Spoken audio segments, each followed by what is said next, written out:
Robservations with Robert Meyer Burnett.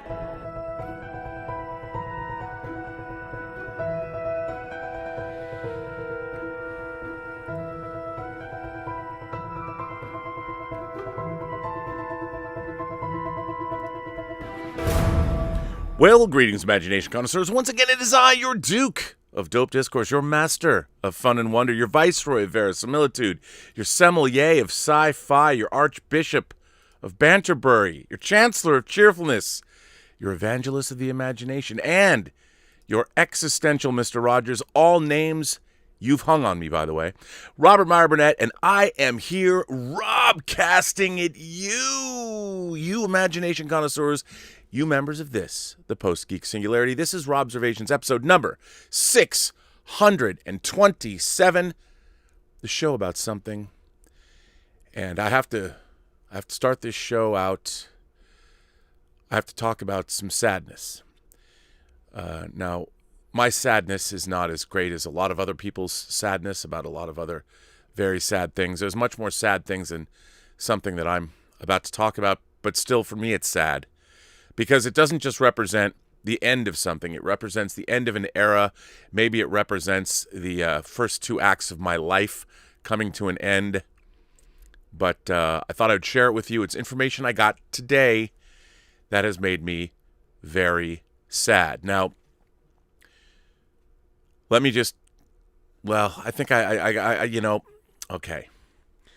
One of the lovely constants in my life since 1980 has been Cinefex magazine. Cinefex magazine, this is the first issue. I bought this first issue off the newsstand in 1980. Cinefex magazine is, as you might imagine from the title, a magazine about special effects. But more than just a magazine about special effects, it is a document on progressing technology from 1980 to now. It's actually a pretty interesting document of computer technology, information technology, not just advances in effects technology, but advances in all technology. And what was so great about this magazine is it was a journal. It was digest size, obviously, but there's no ads in this magazine. All that was in it was information and photographs about making movies. And this issue, the first issue, had two articles in it. One was on Star Trek the Motion Picture, and the other was on Alien. Exhaustively researched, beautifully written. This was a deep dive 4 times a year into some of our great effects films of all time. This issue, one of the most sought-after issues of Cinefex from 82, was their Blade Runner issue. This entire issue was devoted to Blade Runner. All things Blade Runner, everything that went into making Blade Runner. And having these, I can't tell you how many times I read these articles. Here's the cover story on this one was The Rocketeer. But it wasn't just science fiction, fantasy, and horror. There was a story about Backdraft and the fire effects in Backdraft. A lot of them were practical as well. As effects technology increased, an entire issue devoted to James Cameron and Terminator 2. They even did things like they put David Cronenberg's Naked Lunch on the cover. And what was on the back? Oh, lo and behold, Star Trek 6. So Naked Lunch trumped Star Trek. 1989, Jack Nicholson's face on the cover. 87, RoboCop. I think 88, Who Framed Roger Rabbit. I could go on and I could show you. Oh, what's on the back of it? I guess this whole thing was Who Framed Roger Rabbit too. It's interesting. They could have had this as the cover, or they could have had Roger Rabbit himself as the cover, and they went with that. But this magazine, it inspired me. It illuminated so many different things, and I learned so much about the filmmaking process from this magazine. And it was announced today, well, it just came out. This came out. And I thought I would read it. Cinefex 1980 to 2021, 40 years. A year ago this month, Cinefex celebrated its 40th anniversary. Historically, it was a publishing landmark few magazines achieve, and we were immensely proud of our accomplishment and grateful to those whose support and dedication helped us to achieve it. Then the world upended. Within weeks, the coronavirus pandemic swept across the planet, deadly and implacable, and to this day, its inexorable march through the countries, communities, and families remains largely unchecked. The human toll has been devastating, but so too has been the toll upon businesses, countless numbers of which shut down due to economic necessity or government mandate. More than 100,000 of those businesses in the U.S. alone will never reopen. We are deeply sad to announce that Cinefex will be among them. The pandemic deprived us of subject matter, retail outlets, and most critically, advertisers, many of whom, like us, struggled to remain afloat in a climate of intense turmoil and uncertainty. We did our best to weather the storm, but ultimately, the storm prevailed. You hold in your hands the final issue of a magazine that has documented and celebrated one of the most vibrant and exciting art forms in entertainment history. It has been our great honor and privilege to do so. We bid you a fond farewell. You know, it's very strange for me to read that because Cinefex was something that I think maybe I took for granted, that I just always thought that Cinefex was going to keep getting published as long as effects technology was going to increase, that it would always be here because it had always been here. And I think one of the great, I don't know, I guess a shortcoming of my life is that I really haven't grown up. And that over 40 years, when I first got my hands, I was 12 when the first issue of Cinefex came out. 12 years old when I bought this. And it seems strange that 40 years later I got just as giddy for a new issue of Cinefex to come out as I was when I was 12 years old. Wait, I guess I'll just stick these here for the time being. And, you know, so in addition to knowing I'm never going to get to read Cinefex again, it's also sort of, I guess, a chapter in my own life. You know, it's strange. How many things have you been doing for 40 years? I mean, my mom's been watching General Hospital for 50 plus years, but I've been reading the same magazine for 40 plus years. And while I have to say, even I will admit, in the 80s, it was more interesting than perhaps now to read because there was still models getting blown up. Even in Independence Day, they blew up the White House model. And nowadays, most things are done on computers. Even though, yes, The Phantom Menace does have more miniatures that were made for any movie in history. A lot of people think it was all CG, but it was not. And I knew that because I read Cinefex magazine. And it's interesting, as I've moved through life and through my own film career, I understand so much about effects technology, even on Tango Shalom, which, by the way, if you live in the Charlotte, North Carolina area, you can see the film I produced and edited, Tango Shalom. It is playing as part of the Charlotte International Jewish Film Festival. It's playing now. It's a virtual festival, so you can go see that. But even in Tango Shalom, there are a few effect shots. Actually, there's about 50 effect shots that I was the visual effects supervisor on. And the reason that I've always been able to deal with visual effects and whatever, I mean, I've never done it on a large scale, but on a small scale is because I read Cinefex magazine. And I think it instilled in me a deep appreciation, but also an understanding of how do you achieve visual effects in a film. If someone said, hey, Rob, go direct your $200 million effects extravaganza, I could honestly say, okay, I could do it.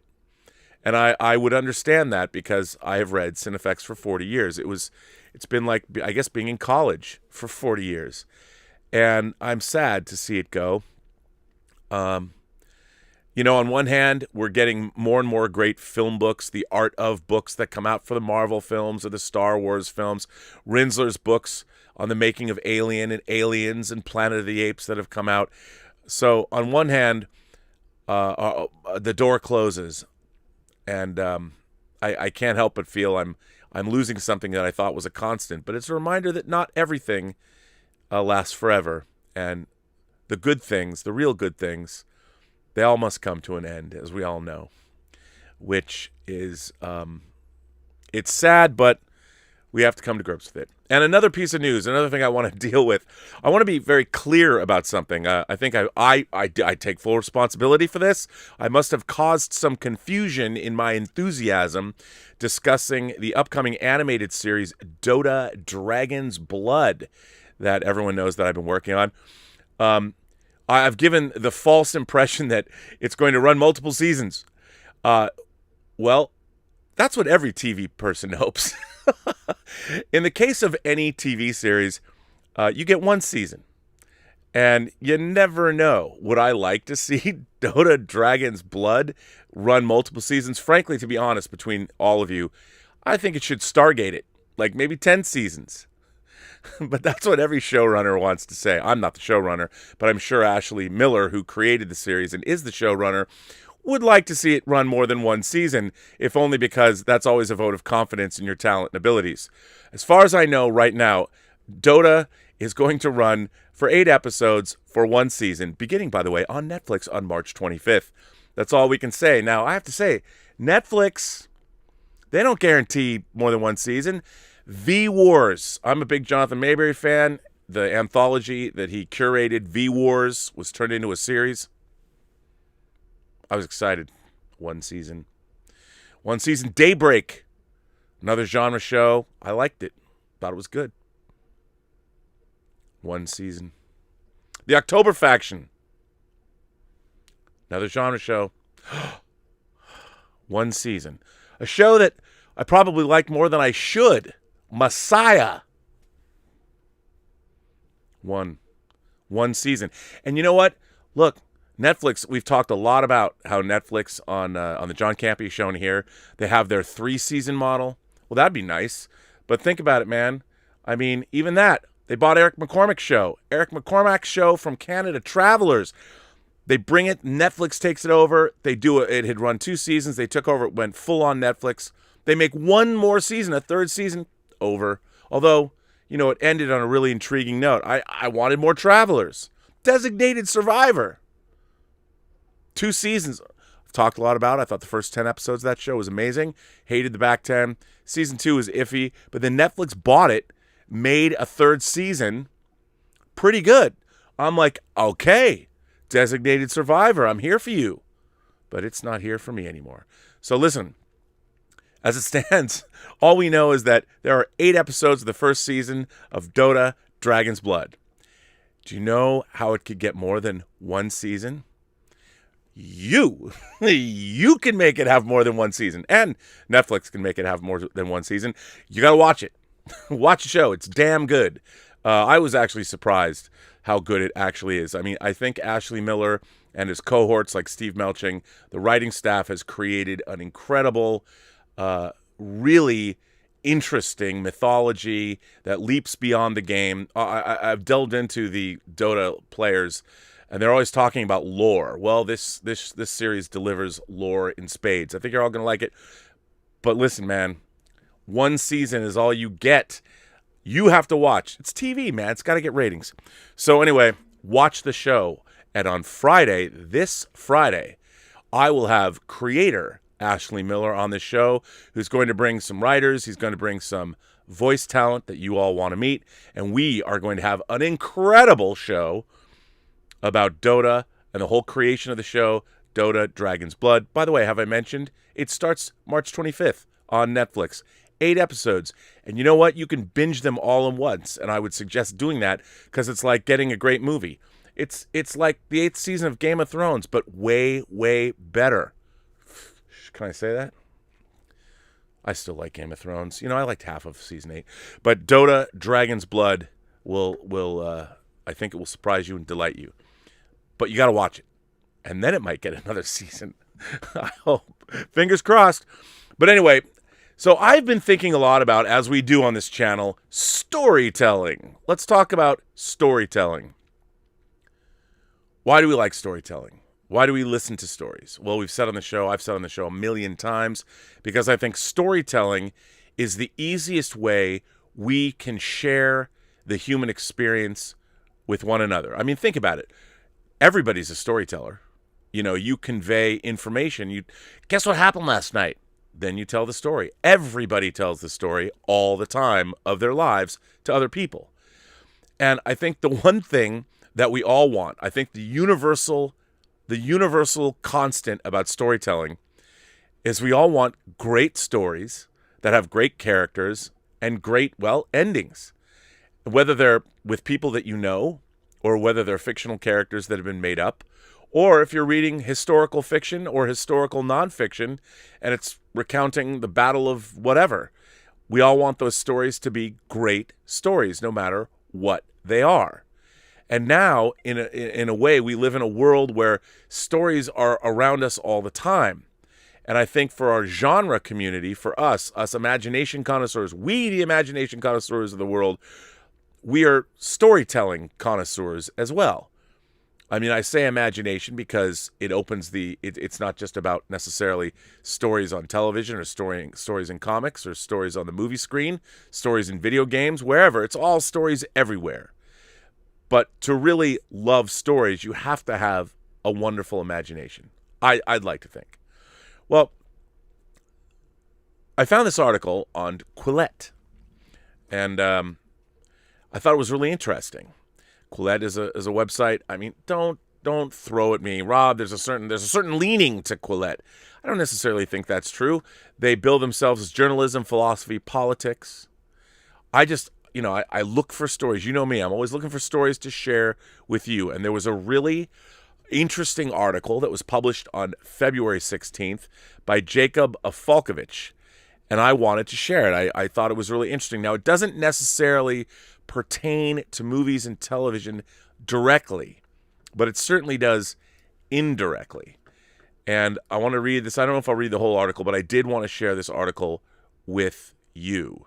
And I definitely think that it's worth sharing because it is. Oh, and you know what I just did? I just blasted, for whatever reason, the article from from my lovely graphic, and I don't know where it's gone. So let me bear with me. Live television, you never know what's going to happen, or live streaming. Let me just put the article back where I had it so I could share it with you now.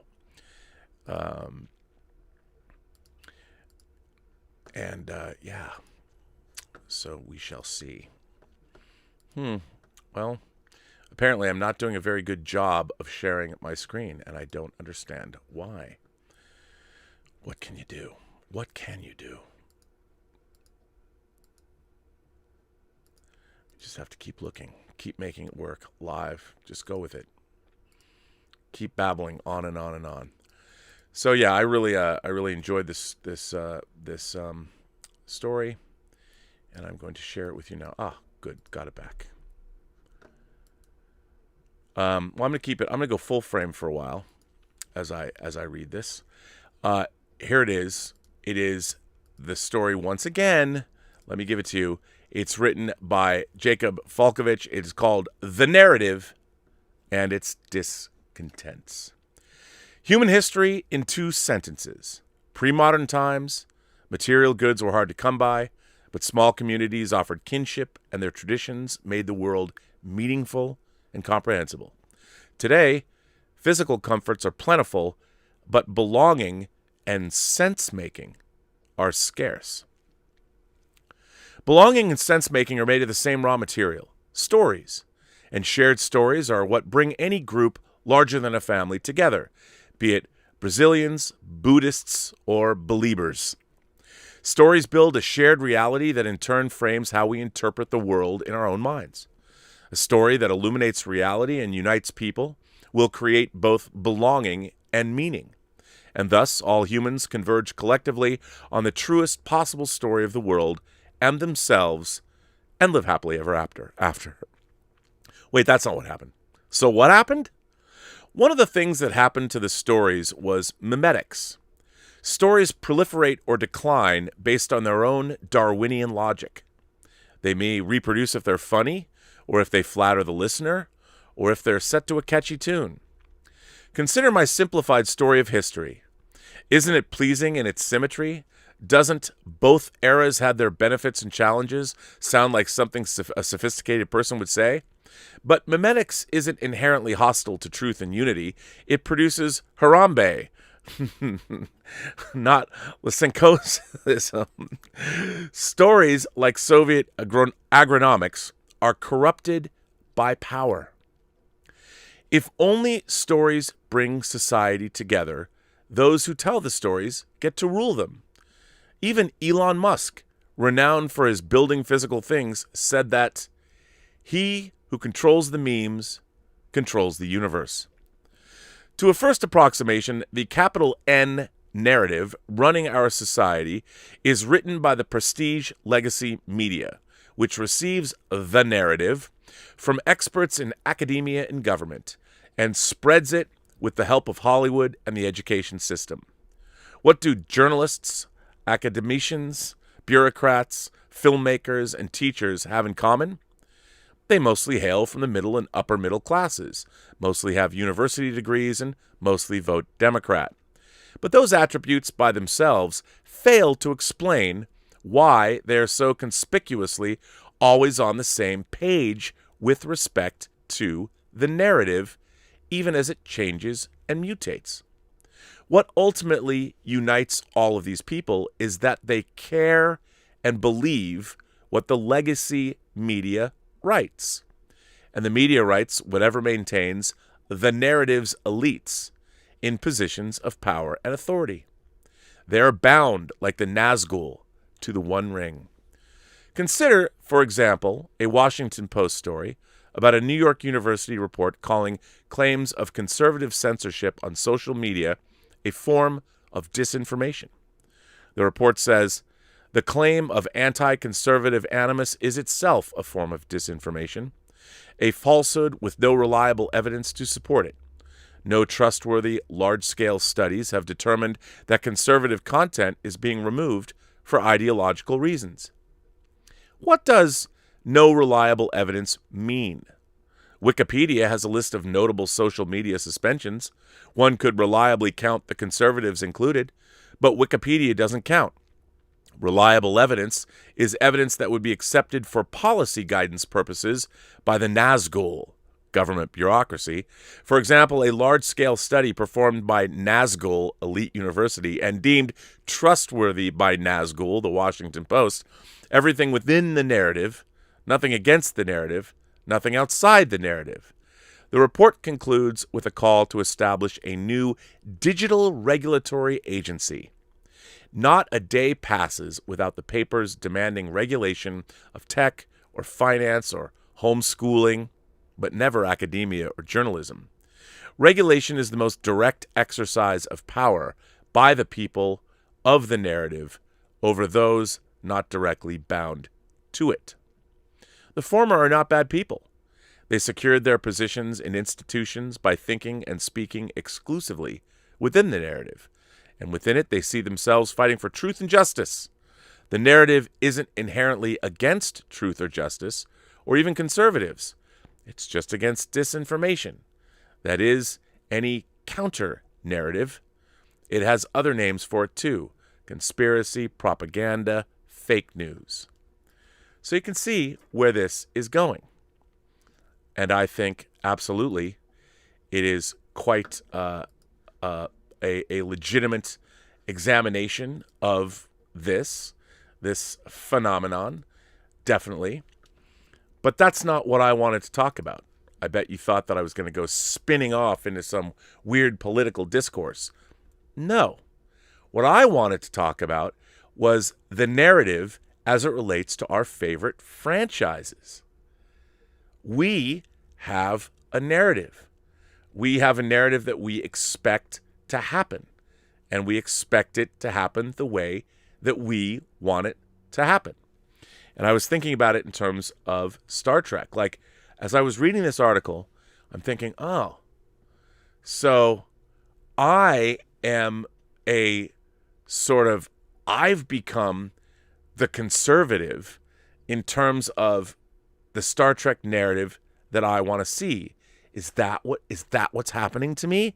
Have I become implacable? Have I Am I somebody that is so... And then I thought to myself, no, that isn't it. Because this story is talking about the narrative as if something is more of a political discourse. But here's the thing. When you remove the narrative, the stories that we want, well, they just have to be good stories that are true to themselves, true to what they are. And it got me thinking about Star Wars. And I was thinking, well, why was it that when Luke Skywalker shows up at the end of The Mandalorian, why was that so satisfying? Oops, spoiler alert.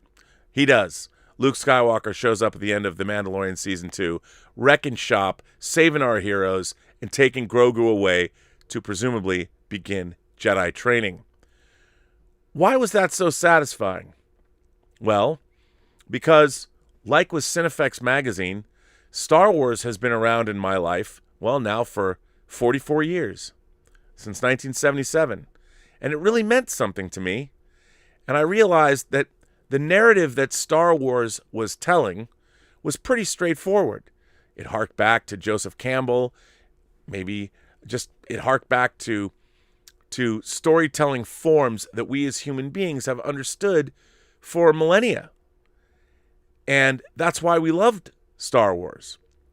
And I think what's really interesting is we believe that there's a certain way a Star Wars story is supposed to unfold as we understood it. And that narrative is based on 3 movies: Star Wars, The Empire Strikes Back, and Return of the Jedi. Now, I've often had a problem with Return of the Jedi. I've talked about it. I found Return of the Jedi lacking, especially after Star Wars and Empire. However, the chart, or the course that Luke charts through those 3 films, by the time you get to the end, his confrontation with the Emperor and Vader is highly satisfying as far as that narrative, the narrative of Luke Skywalker. And after all, people have said later that the Skywalker saga is the story of Darth Vader and his fall and redemption. I don't think it is. The first 3 movies, they didn't know there was going to be any more. So if you just concern yourself with the Star Wars original trilogy, it was a narrative of Luke Skywalker. It was about a simple boy that was drawn into the maelstrom of the rest of the universe, and he had to find himself, and he had to find his own strength in order to overcome, redeem his father, and at the same time discover what he himself believed in. And when we left him at the end of Return of the Jedi, we realized that here was a boy that was forged into a man, and now he is ready to face the universe and do great things. That's the narrative. That's Luke's narrative. Now, what a great narrative. Now, what I found very interesting, for whatever reason, we now live in a time where that narrative, which is a positive narrative, it's a narrative that is inherently something that is aspirational. Makes you feel good when you get to the end of it. When you get to Return of the Jedi and Luke throws away his lightsaber, no, I'll never join you.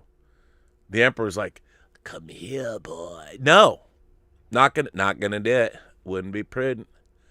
This is a triumphant moment of the kind of narratives that are the best, that leave us with, we've watched 6 hours, 3 movies over the course of 6 years waiting to get to the end of this narrative, and it was hugely satisfying. Darth Vader is redeemed. Luke is a man.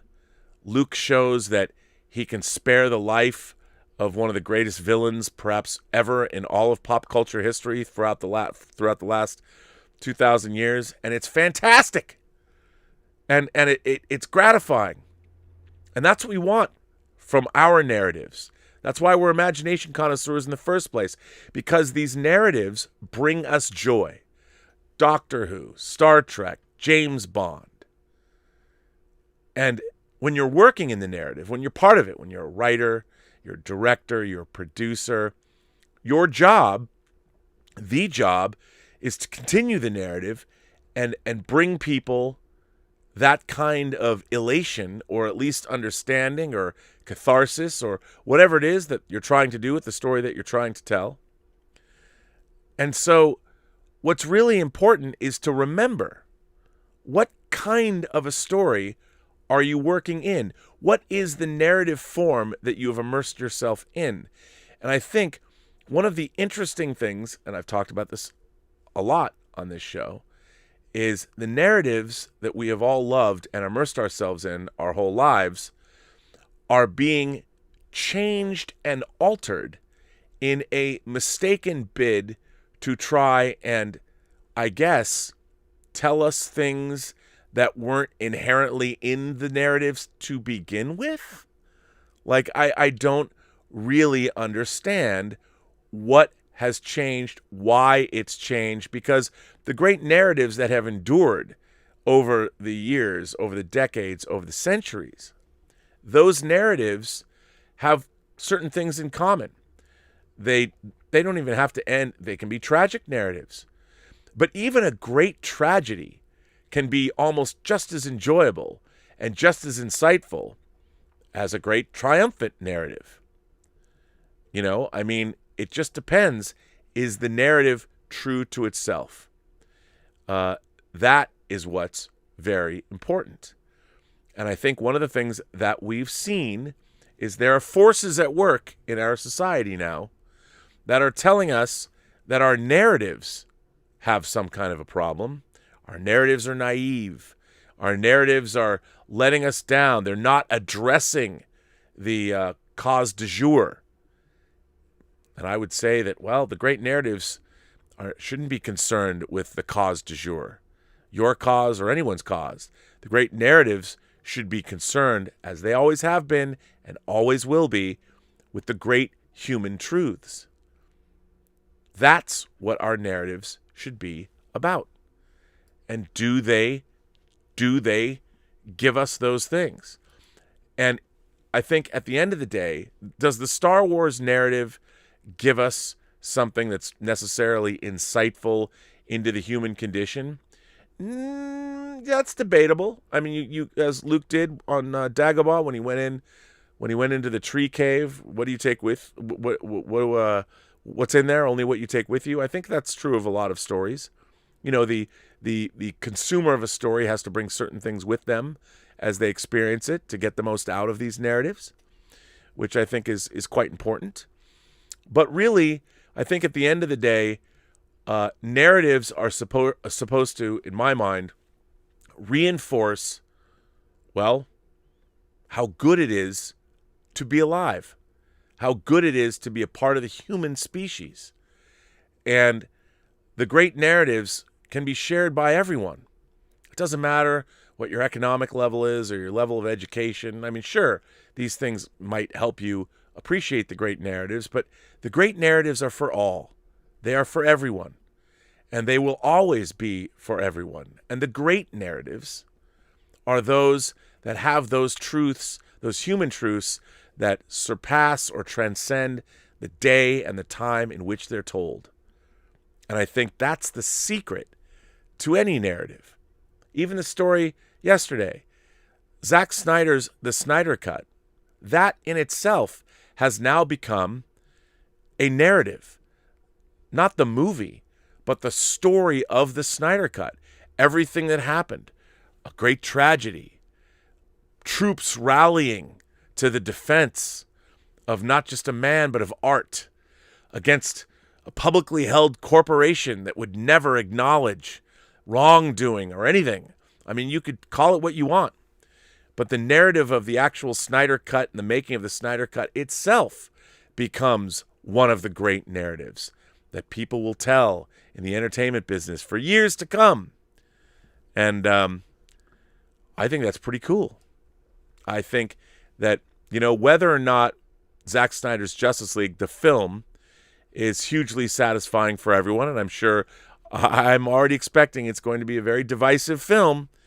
But now what it has, what the Snyder Cut has that very few films before it have, is its own making of narrative that became in itself one of the great stories about triumph of the human spirit, which is kind of fun and kind of unique and kind of interesting.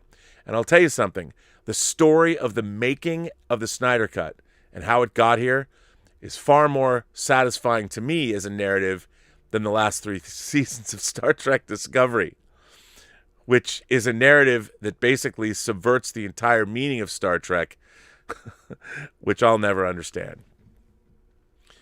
But there's some interesting things that I wanted to finally read about the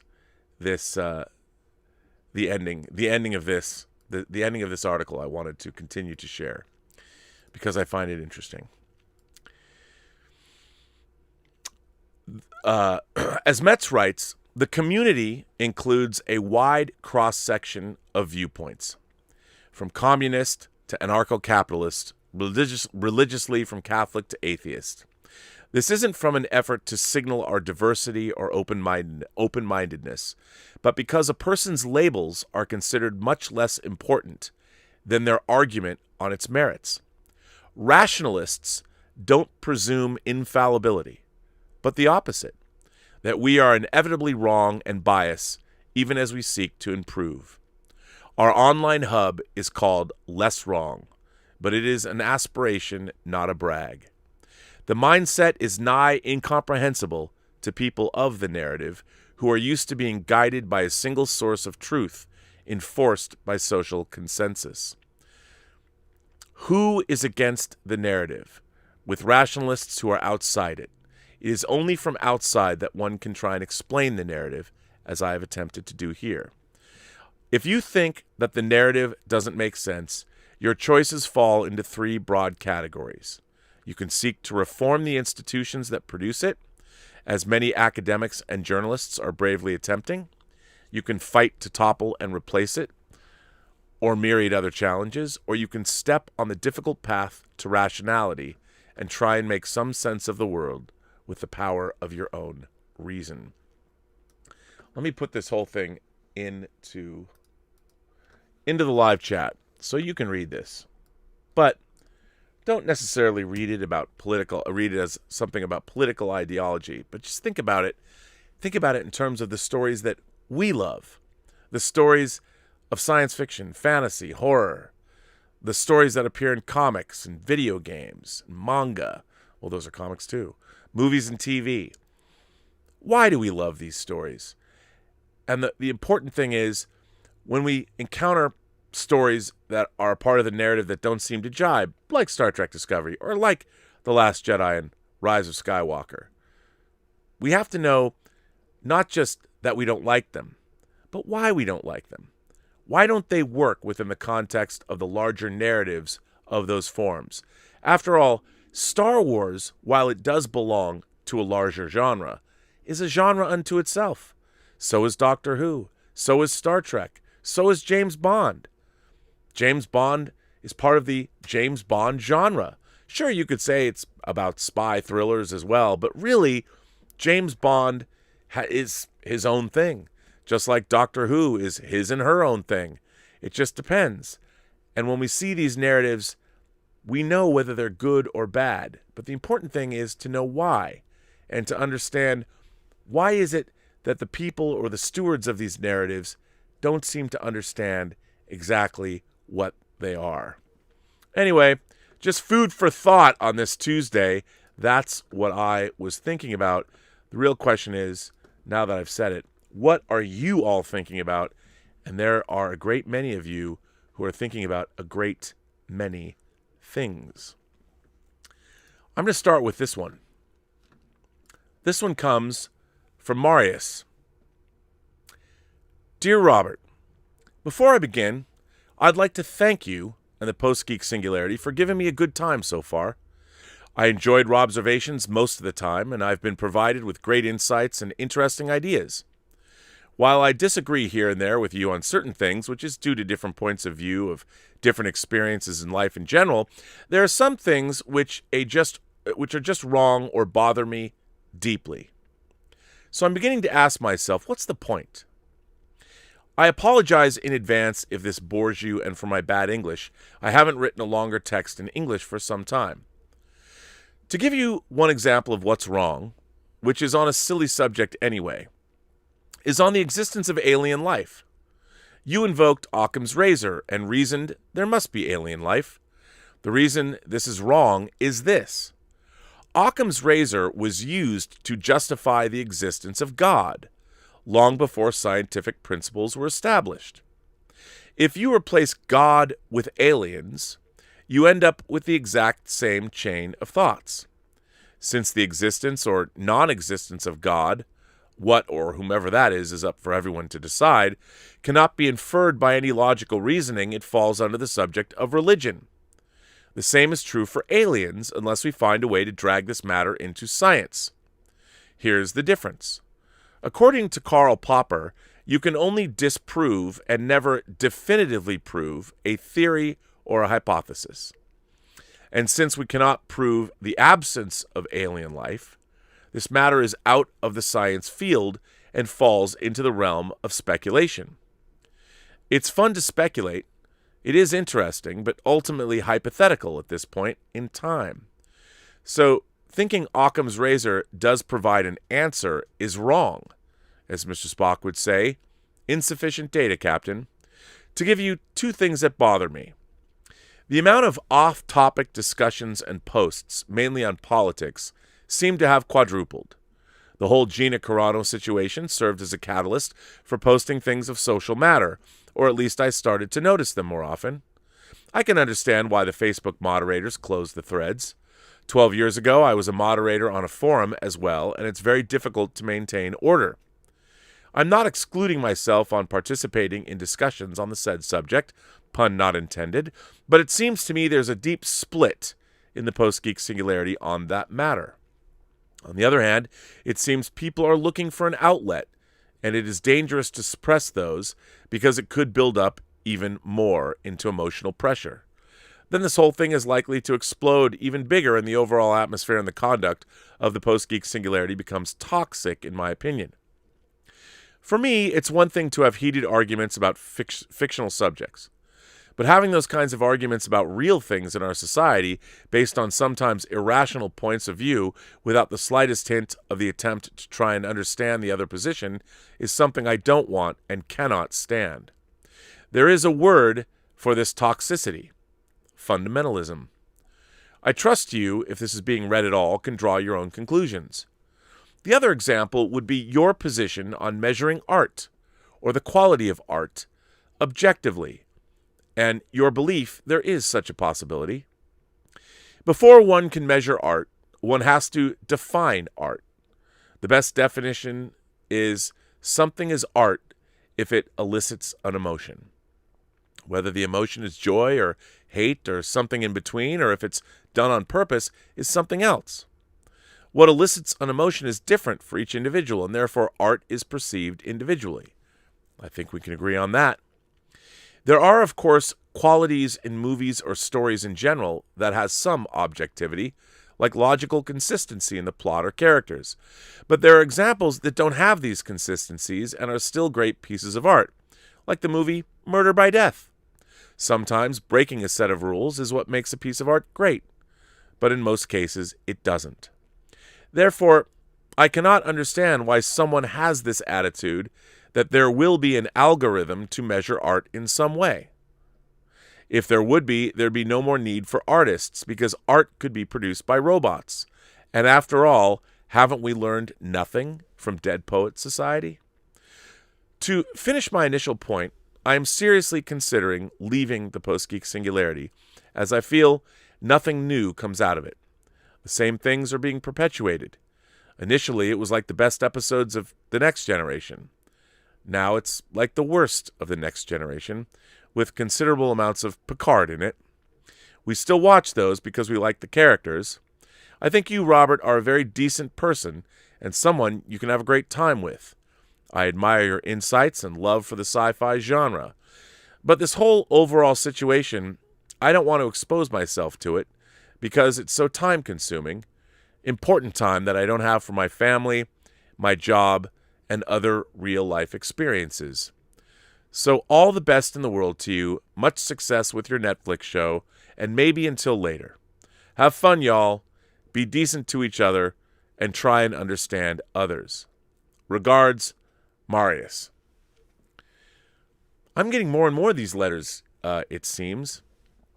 Now, there's a few things in this letter that I wanted to address. One is, I have been outspoken on the idea that I do believe that there is an objectivity to art and storytelling. Now, I don't think we're ever going to be able to have an algorithm for these things, because I've also said that there is alchemy involved. There is a bit of Rumpelstiltskin spinning straw into gold. And I don't know if we'll ever be able to quantify exactly what those things are. I believe that they exist. I believe that they exist as a unique function of human beings creating these, the creative impulse. There's something inherent in the way certain people are wired. Call it, I don't think that having great athletic ability is necessarily, that's objective. We can look at someone like LeBron James and say he's a great ball player, or Magic Johnson, or Michael Jordan. These are great ball players. Now, what made them great? We can sort of quantify those things, but where did they come from? Was it because of the environment they grew up in? Did they have supportive coaches and family members? Or was it inherent ability? I think it's a combination of all those things. And it doesn't come along often. At least not altogether like that. I think the same is true of people that, any human being that makes things or creates things. I think that there is a bit of alchemy in there somehow that I don't think we'll ever be able to quantify, but I think we can quantify the results somehow. We can all look and agree like, that's great.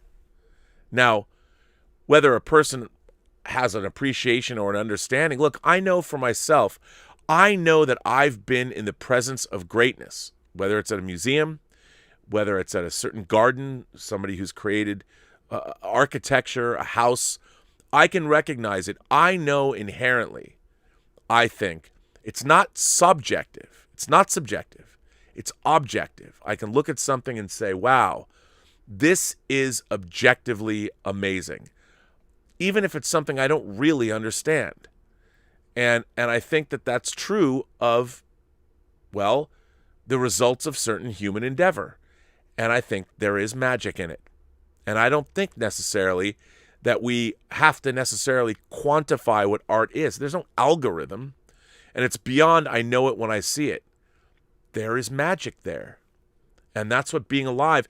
If we want to reduce everything to algorithms, and we want to be able to point to everything and say, I need to understand that.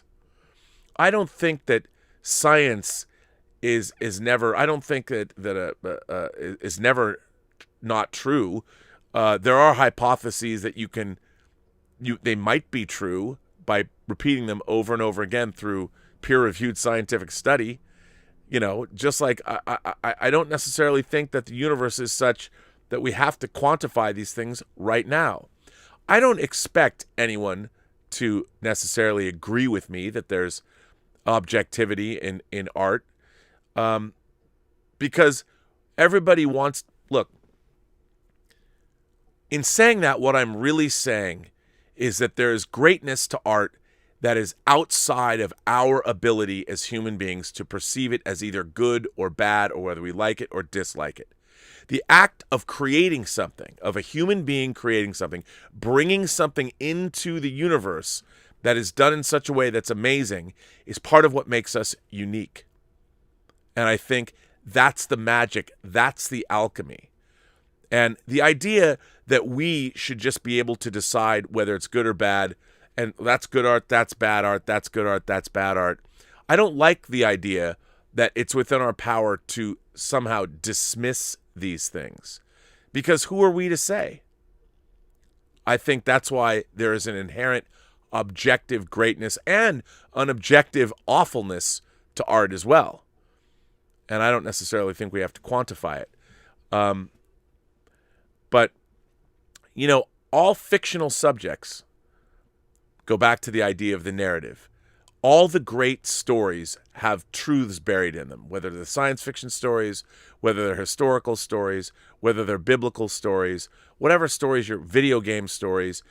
If they have truths in them that we can understand, that speak to us, well, then aren't those valid? Because we can also recognize if they don't speak to us. Look, we all know what a bad Star Wars story looks like. We all know what a bad Star Trek story looks like. We all know what a bad Star or Doctor Who or a James Bond. Pick your narrative. We all know because those stories are not working within whatever paradigms that were established. And sometimes, well, I was going to subvert expectations. Well, that doesn't mean you've told me a good story. Subverting expectations of a Star Wars story doesn't make the story good. It still has to be a good Star Wars story. Otherwise, by subverting or trying to subvert expectations, you've told a bad story within the Star Wars paradigm. And who wants that? I don't know. But it's an interesting letter. I want to thank you for writing in, Marius. Again, I love getting these kinds of letters. But I find it really interesting. I mean, I'm trying to understand. I'm getting letters from people repeatedly that this is a new thing. And for me, I find it interesting. The Post-Geek Singularity has been around for over 2 years now. The community that I'm cultivating, and you all are cultivating, my moderators and Mike Bodden and everybody here, and the longtime viewers and everybody who's been a part of these broadcasts, I've been trying to create a community. I've said, look, I throw the party, I open the door, I invite people to show up. The party's only as good as the people who are here. I can't have a party by myself, and I certainly, the party is about all of you. It's about the community. This channel is literally about the community, and now I'm feeling a little bit of discontent within that community, and I'm trying to understand why that is. Now, there are people that want to rally to my defense. That's okay. I don't need to be defended here. I don't need to be defended. I'm not offended. I am interested in understanding why these things are happening more and more now, especially after the election. You would have thought as we're moving out of a pandemic and we have a new regime in place, that people would be able to breathe a sigh of relief. But I'm getting more and more, this is the winner of our discontent. Perhaps that's the actual case. Maybe it is. But that isn't such a bad thing. I just appreciate people are writing in. So thank you for that. Here's another email I got. This one comes from Jeffrey Brown. Jeffrey Brown says, first off, I want to say your show's interesting and I respect some of your views. Anyway, allow me to introduce myself. My name is Jeffrey Brown. I'm a black, non-binary, queer person, and I make web comics and mini comics. I'm a big fan of Marvel Comics, the MCU movies, and I like DC Comics and their weird offbeat titles like Doom Patrol, the Wildstorm comics, Milestone, the Milestone universe, and the DC animated universe. But not currently with DC's films, like Zack Snyder's Justice League, which looks like a dumpster fire waiting to happen, and Wonder Woman 84 disappointed me so bad that I unsubscribed from HBO Max. I am about just to stop reading DC Comics altogether because of all this. I really don't like Zack Snyder as a person or as a director. I've been harassed by his fans on Twitter for 3 weeks, and their abuse has drove me into a severe depression.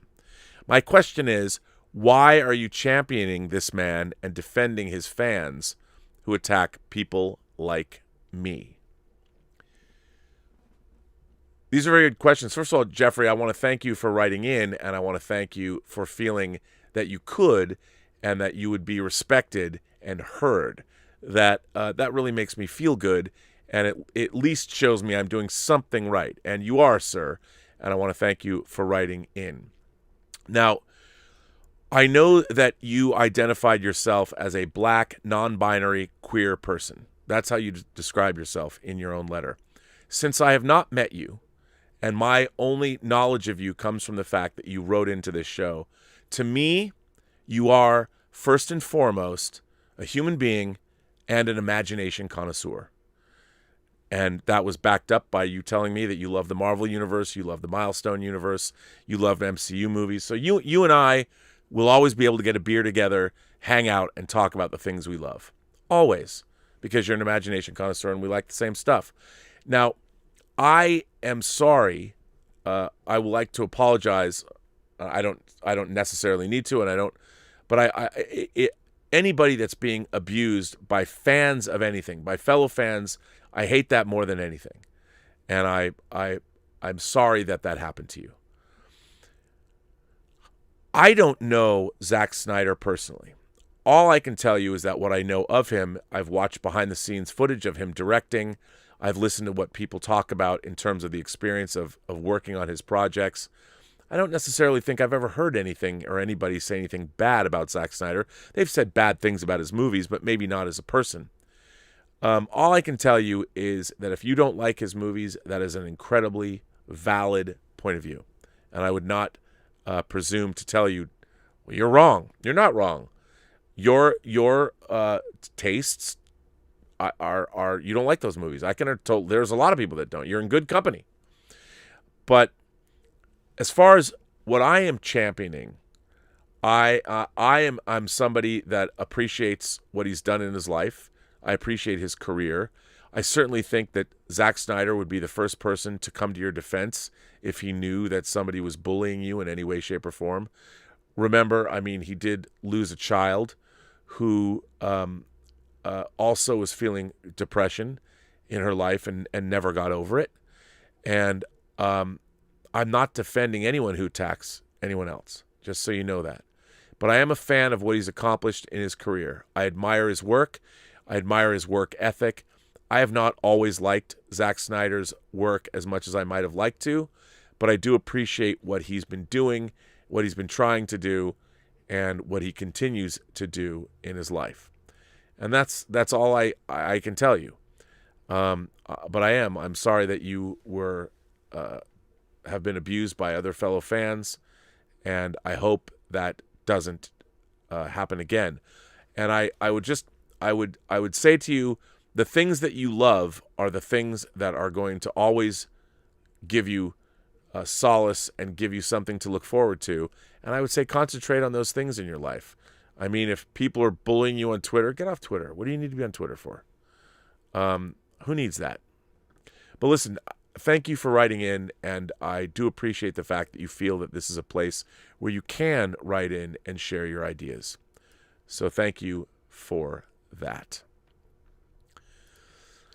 This one comes from Atlas Alex. Atlas Alex. Dear Rob, this is a response to the viewer's letter you recently read or posted on the Short Take. Short Take 43. Who is this Superman character and what does he want?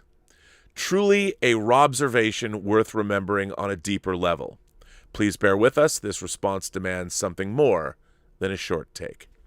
The contents of the letter, however well articulated an opinion, is a typical case of someone fundamentally misunderstanding the very nature of the character of Superman. What is his motivation?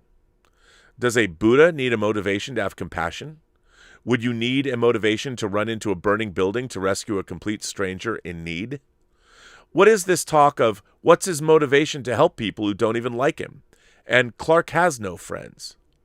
Only one who is utterly ignorant of what it means to walk the path of the Bodhisattva,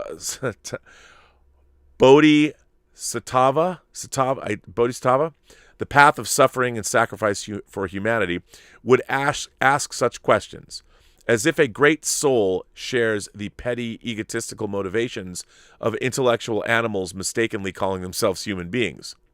Need we remind said viewer of the fate of the many martyrs, avatars, masters, prophets at the hands of this degenerated humanity? Can you not put two and two together, open a history book, and begin counting the thousands of supermen and superwomen who suffered at the hands of what Hogwarts alumni would call muggles?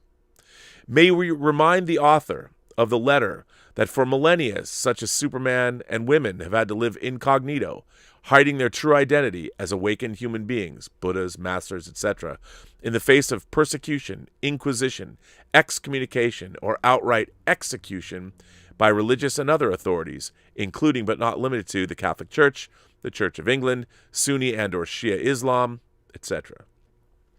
Does the author of this letter even know of the philosophical origins of the term Superman? Spoiler alert, the Übermensch is a concept in the philosophy of Friedrich Nietzsche.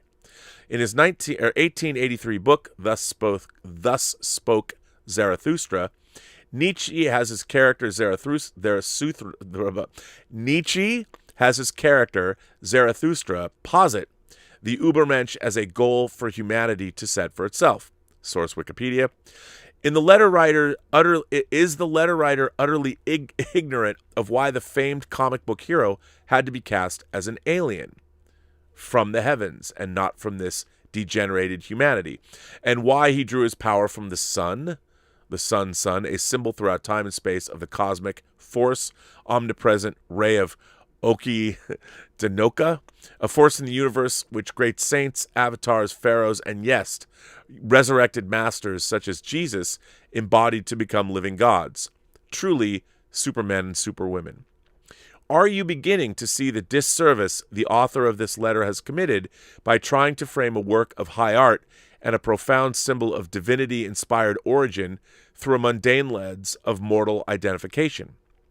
It is the same sort of disservice committed by all those hyper-intellectual Egyptologists who applied denigrated contemporary interpretations of ego mind to symbols and allegories born during the golden age of humanity. Or when so-called theologians attempt to explain how it was that Jesus could walk on water by means of trickery, illusion, or flotation devices upon his feet. Intellectual hominids mistakenly calling themselves human beings know nothing of the jinn state and the true nature capabilities of true human beings. Enlightened supermen and women, which is exactly what Nietzsche, Moses, Buddha, Krishna, Zoroaster, Jesus, Muhammad, and countless others instructed humanity to aspire to, and which countless heroes and heroines, from Hercules and the Valkyries to Gandalf and Galadriel to Luke and Rey to Superman and Wonder Woman, likewise served as examples for us to aspire to. Care to know what our response to Man of Steel was, Rob? When the film ended, we bawled our eyes out with tears of joy for the entire duration of the credits. Our heart felt as though it would explode in our chest, as Krypton did. We could not contain the fire of fires and the light of lights that had been ignited by watching in moving images and sound an expression of the experience of the solar man, the primordial atom, the Christified hero, the Superman, as only sci-fi, fantasy, and high mythology can. Man of Steel is high art, and like all high art, it is not meant to be processed with ego mind, but through the superior heart center. High art cannot be truly appreciated on the surface. All high art is esoteric in nature and veils timeless universal truths in symbol and allegory, which lamentably are accessible only by those with the eyes to see and the ears to hear. This is why precious few know the true meaning of biblical stories, of mythology, fairy tales, Shakespeare, opera, and yes, even many contemporary works of pop culture. High art is not a question of subjective interpretation. Divinely inspired, as Thus Spoke Zarathustra, the origin of Superman, the original comic book Superman, Richard Donner's Superman, and Man of Steel all were. High art conveys objective truth in the Keatsian sense of the term. Beauty is truth. Truth, beauty. Is there in truth no beauty? That is all you can know in life and all you need to know. From Keats' poem, Ode on a Grecian Urn. Or Grecian? Grecian. Ode on a Grecian Urn. As it turns out, we've dedicated our life to unveiling these timeless universal truths hidden in plain sight via our blog, info, and our YouTube channels. But alas, our insights and unveilings are often met at best with puzzled bemusement or outright indifference. At worst, with hostility or outright rejection. You see, the truth is like poetry. Most people fucking hate poetry. From The Big Short. We've even tried to lift the veil on Star Wars for the dreaded fandom menace to help fans make sense of what was truly behind the events of the Disney sequel trilogy and the deeper lessons about the nature of the Star Wars and fate which awaits all high mythology in time. But alas, our efforts fell on deaf ears. Like the writer of that letter, fans know what they like, want what they like, and seem to care very little about what they need. Whether it's Man of Steel or The Rise of Skywalker, the knee-jerk reaction of many fans reveals the true nature and origin of the word itself: fanatic. A fanatic is one who reacts dogmatically, mechanically, and automatically based largely on their conditioned belief, expectations, attachments, and identification, all of which are born of the ego, the false self, the nemesis of our innermost hero, the being in human being, the true self, the soul, the spirit, or by whatever name. All those Bond villains, none of them were ever out there. There's a reason why they're matched as perfectly to Bond as Moriarty was to Holmes. The word me is at the very heart of the word nemesis. Please don't misunderstand us. A fan may well and truly love their favorite stories, characters, myths, properties, franchises, etc. But they very often don't really know why they love it so much. Their ego mind will rationalize all sorts of reasons to distract them from the truth, and they will adopt these false subjective beliefs as fact. But deep down beneath the lies they tell themselves lingers a nucleus of timeless, universal, objective truth, around which the ego mind has woven its elaborate web of rationalizations to entangle the fan, hypnotizing their consciousness and keeping them from knowing the objective truth emanating from their innermost essence of the source of love itself. The best examples of this phenomenon are Star Wars, Star Trek, Lord of the Rings, Dune, The Matrix, and the subject of this Robservation, Superman, but by no means are they the only ones. This phenomenon, like cosplay, is one which can be traced back millennia and which we discuss in greater detail in our video, The Skywalker Apocalypse. This is, of course, a very long response, and we've only barely dipped our toe beneath the surface, concealing the bulk of the iceberg. Considering we are stepping beyond the realm of mere entertainment into the eternal realms, which have been the stuff of scripture, mythology, philosophy, high art, great literature, opera, Shakespeare, sci-fi, fantasy, comic books, and even some video games, we ask you to both forgive our verbal indulgence on the one hand and informational brevity on the other. But this Robservation demanded a response from the true author and origin of Superman, the Logos itself, for whom we are nothing but humble messengers and servants. And sadly, while your viewers' subjective opinion may be encapsulated in a short take, the timeless, universal truths connecting all of us must not be shortchanged. We remain your humble servant and messenger with all humility, respect, and admiration. Attalus Alex. Or Alux. Okay. Sorry, that was a little hard for me to get through. Not because it wasn't great. It was. This is why I love this community so much. What other YouTubers get letters like this from their viewers? Come on, man. Well, I mean, in this space. I'm sure Sam Harris does, or people like that. Jordan Peterson probably does. But for me to get a letter like this, it means the world to me. And I think, again, I think you're not wrong. I think your letter was touching on those ideas of universal truths. I mean, I don't know if I would necessarily connect it to the prophets or the way you did, but I definitely think there is these universal truths that all of the narratives that we discuss are trying to tap into. And the narratives that have staying power do just that. So, what a great letter. Thank you for sending that in. AJ Kelly, King of the Wicker People, writes in, well, good evening, Rob, and the Post-Geek Singularity at Large. Greetings. Having just returned to Los Angeles from Orlando, the land of the free and the home of the multitude of open comic book stores, you'll be glad to know I'm still a little bit jet-lagged and delirious. Do not fear. This is yet another crazy letter filled with comparisons between comic book movies and obscure rock bands throughout the years. At the same time, I recently just watched your take on the Vanity Fair piece breaking down Zack Snyder's crazy and sometimes horrific tale of his travails to finish his Justice League movie. I actually read the piece in full in Vanity Fair on my flight back to LA, among other things, but it's a far more productive thing to do in my usual activities, which generally consist of plugging headphones into my iPad and getting hammered on Jameson and Ginger whilst listening to rough edits and scratch tracks of outrageous punk rock songs. And though people sometimes take umbrage with my description of the MCU as safe and corporate, those terms aren't necessarily a bad thing. It simply means they are made by committee to ensure a certain level of quality exists amongst their products. It's basically like quality control, and it's worked out in a very profound way. I'm a fan of the stuff. Growing up, I read both DC and Marvel, watched TNG and Star Wars. Hell, I'll even admit that I listened to both Soundgarden and Limp Bizkit in the 1990s. Ooh. That being said, one thing that I noticed about the whole Snyder Cut thing is that particular group of fans really responded to those movies, and I have a little bit of a hypothesis as to why. Those Snyder movies are metal, as we've covered, but they also have a sort of horror and high-concept sci-fi element to them. And a certain group of people are going to respond to that.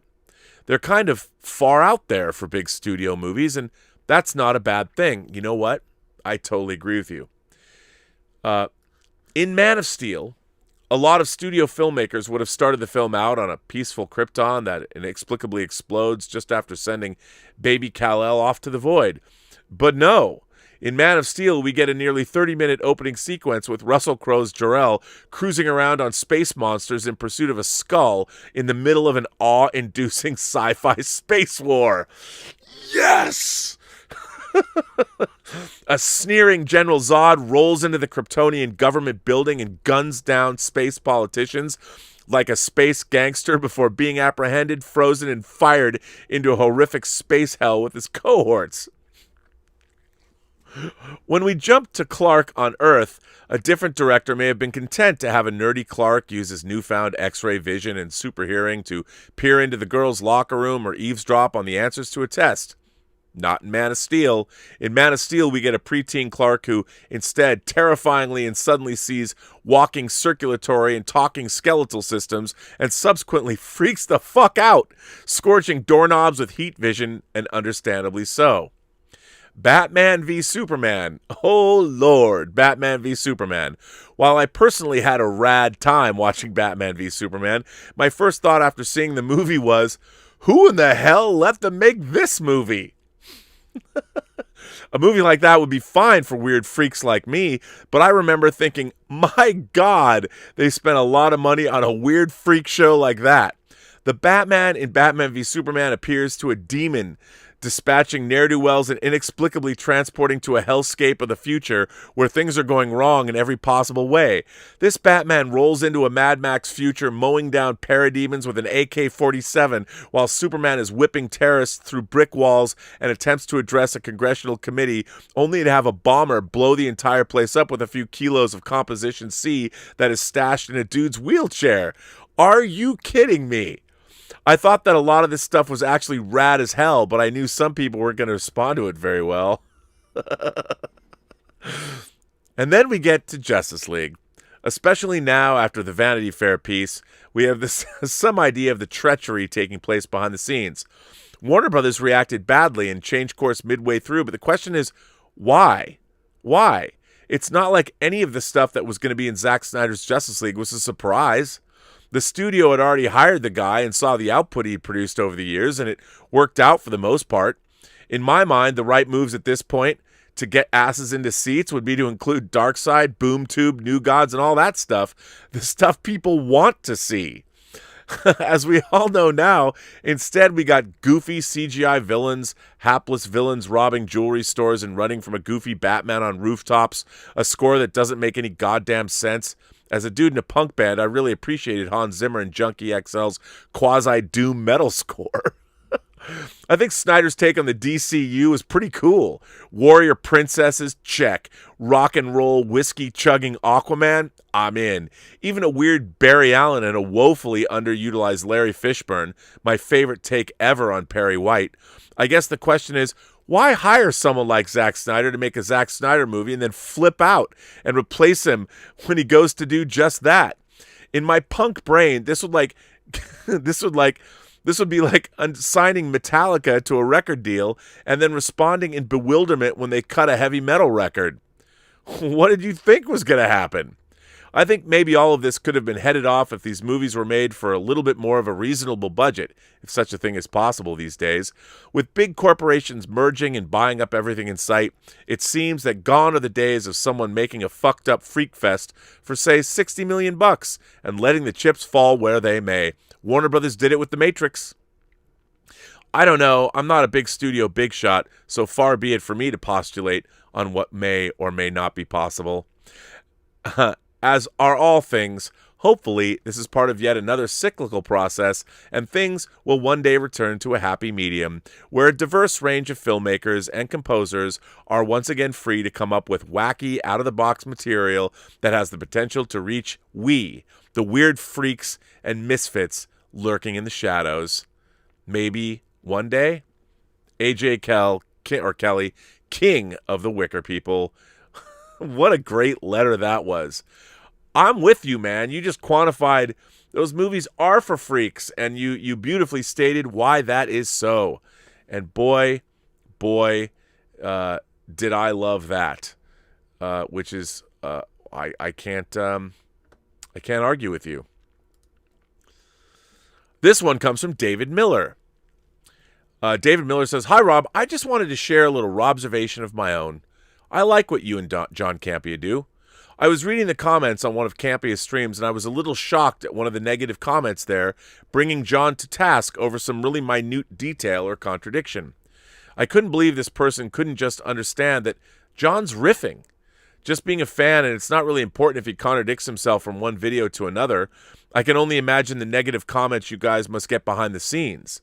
I know it comes with the job, but man, I feel for you. Maybe because I've done a little publishing, and sometimes I'll Google the web for reviews of my books, and some of the comments can be brutal. So in closing, I'll say, keep your chin up. Thanks for entertaining us week after week.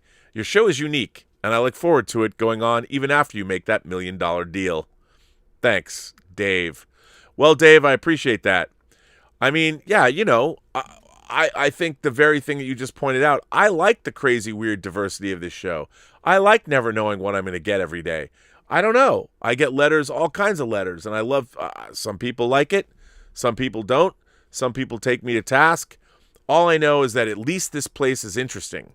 And as long as I can keep it respectful to everyone else, if everybody feels that they're treated well here, and that's my goal. You can come here, you can hang out, and let's have interesting conversations. I mean, certainly today has been rather interesting, I would say,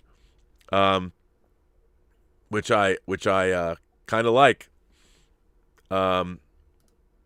Here's one that comes from Micah. Oh, this is a tough one. Let me see if I can get this.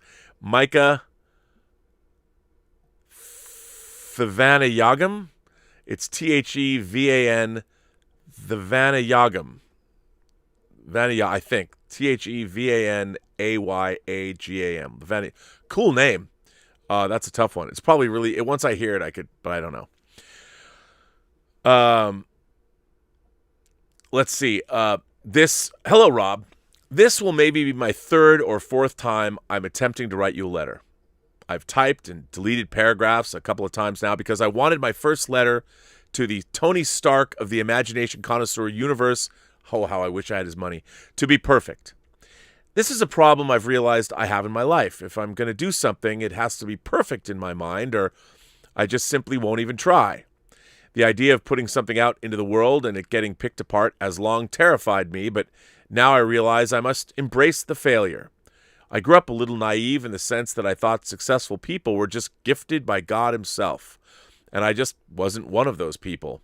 And while I still do believe we're all wonderfully gifted in our own unique ways, I know that is the work and ultimate failures we endure that make our gifts truly shine.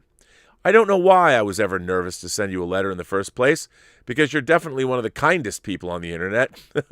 I've been watching you since Collider Heroes, and you've truly made me feel comfortable to be an unapologetic nerd and a member of this community. Well, Rob, I'm sorry for rambling, and if this letter sucks, just know my next one will be better. God bless Micah T.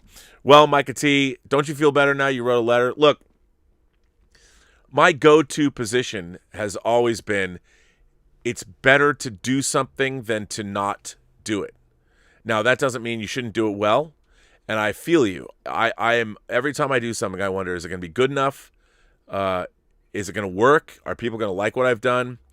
But at the end of the day, you have to trust in yourself to just do the best work that you can.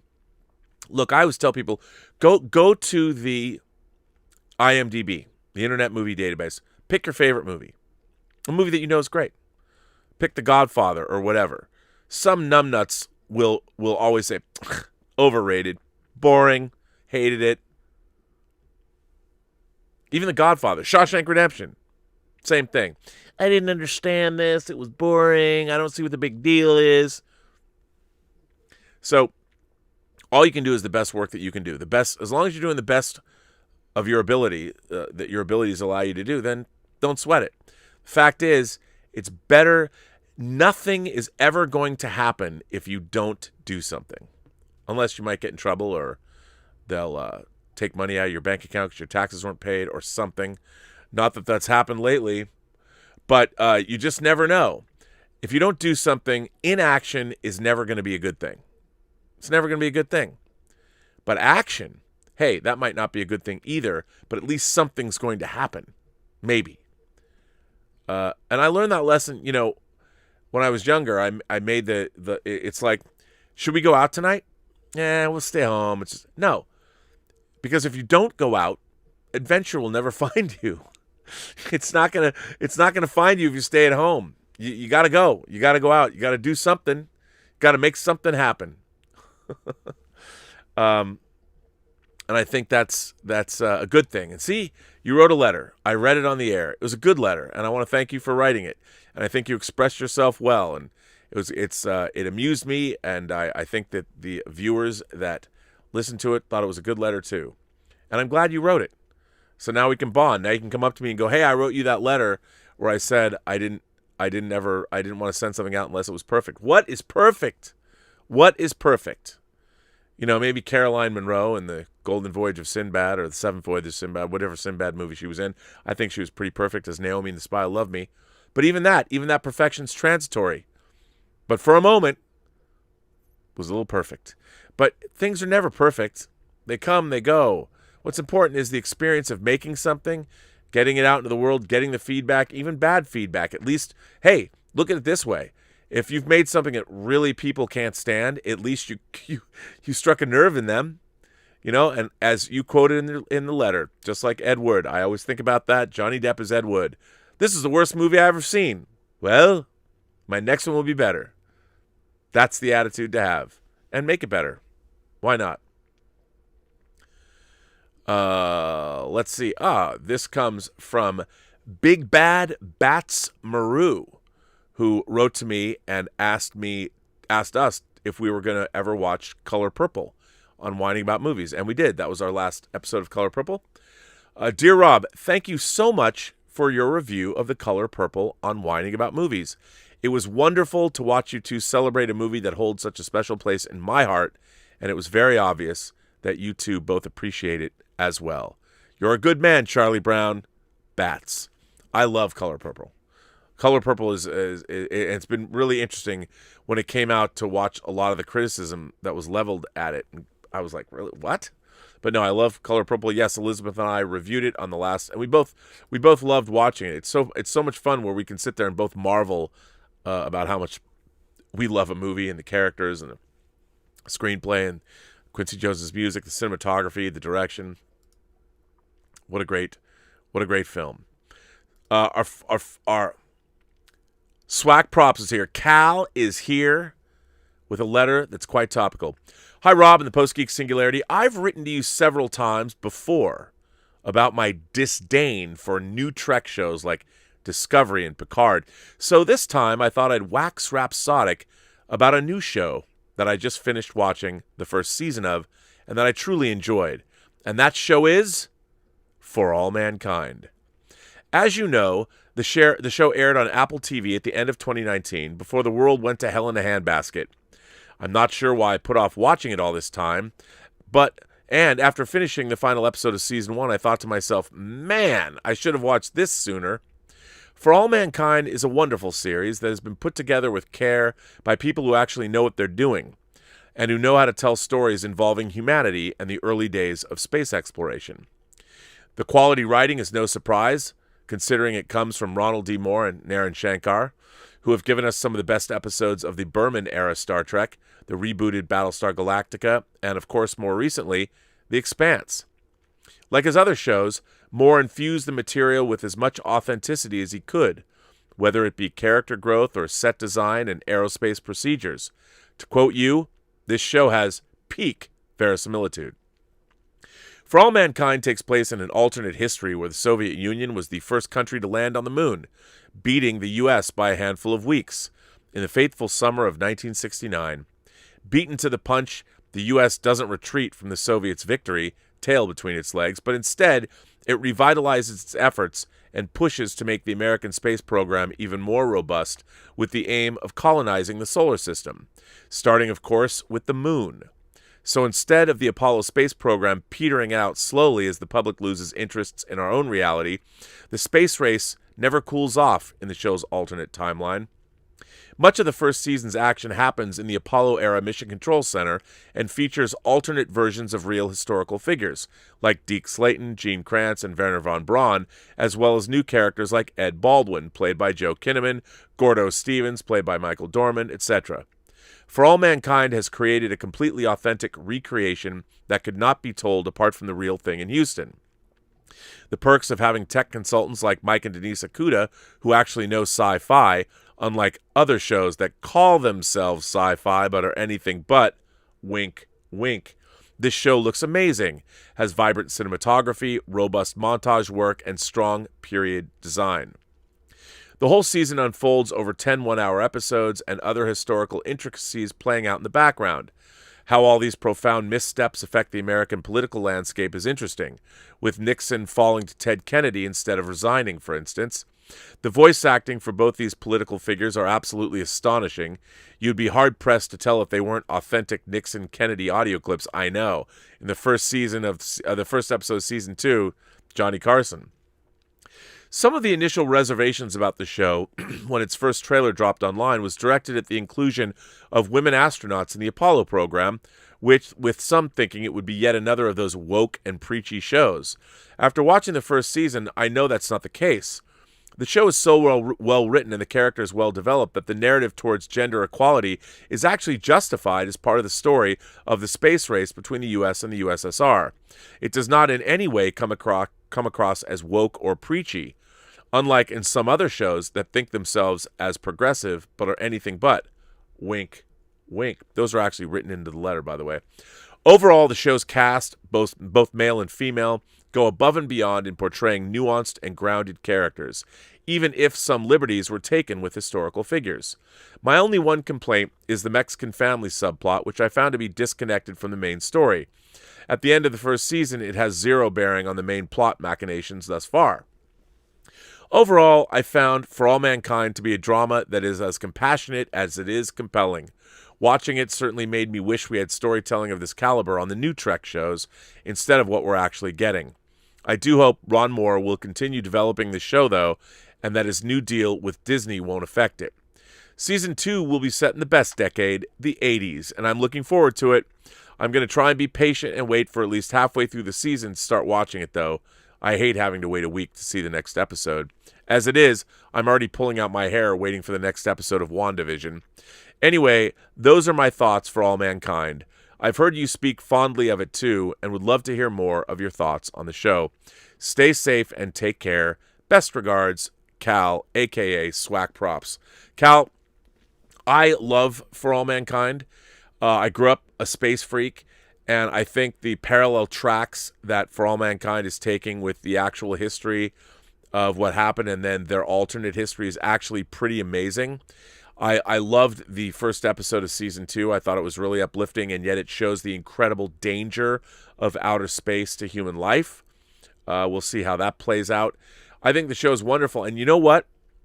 This might seem a little wacky, but I want For All Mankind in my head canon to be the prequel series to Star Trek. I see For All Mankind, and I have to believe that Naren and Ron Moore were thinking about this. For All Mankind is the history of the Star Trek universe. We are seeing it now. That's how I watch it. That's how I watch the show. I know there's not going to be any direct correlation, or is there? But I haven't seen it yet. But that's how I think about it. I'm like, this is the if they made a Star Trek show, like I can't help but think that Enterprise could have been this kind of show. If For All Mankind, if it was called Star Trek For All Mankind, how cool would that have been? And they literally started this Star Trek show and played it out. I mean, to me, wouldn't that have been great?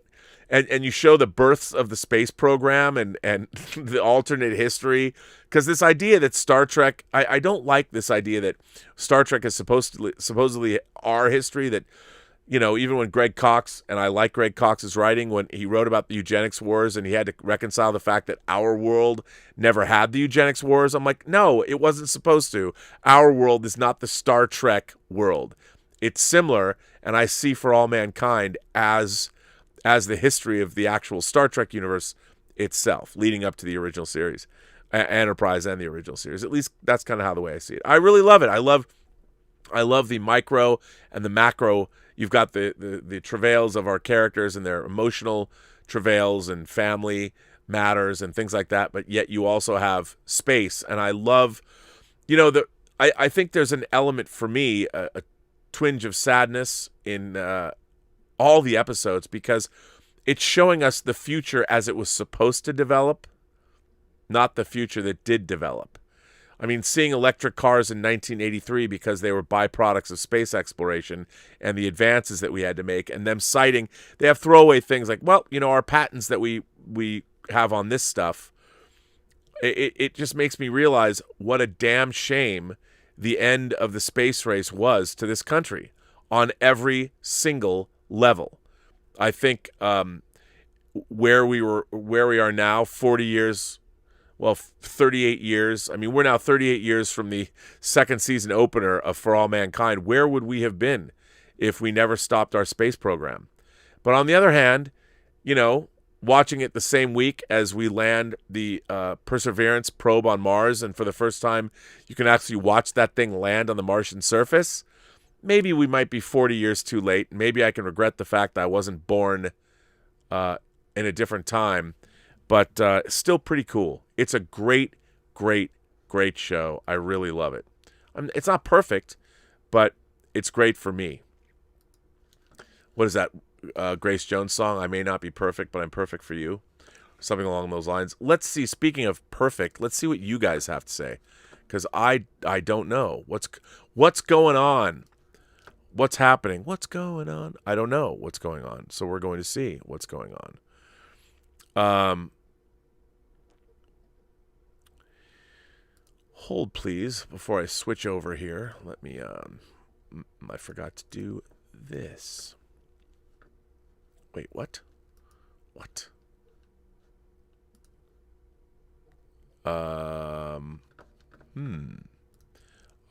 You know what? I have not had a good today. I've been not so good with my tech. My tech. I've been messing up too much for a live show. No excuses.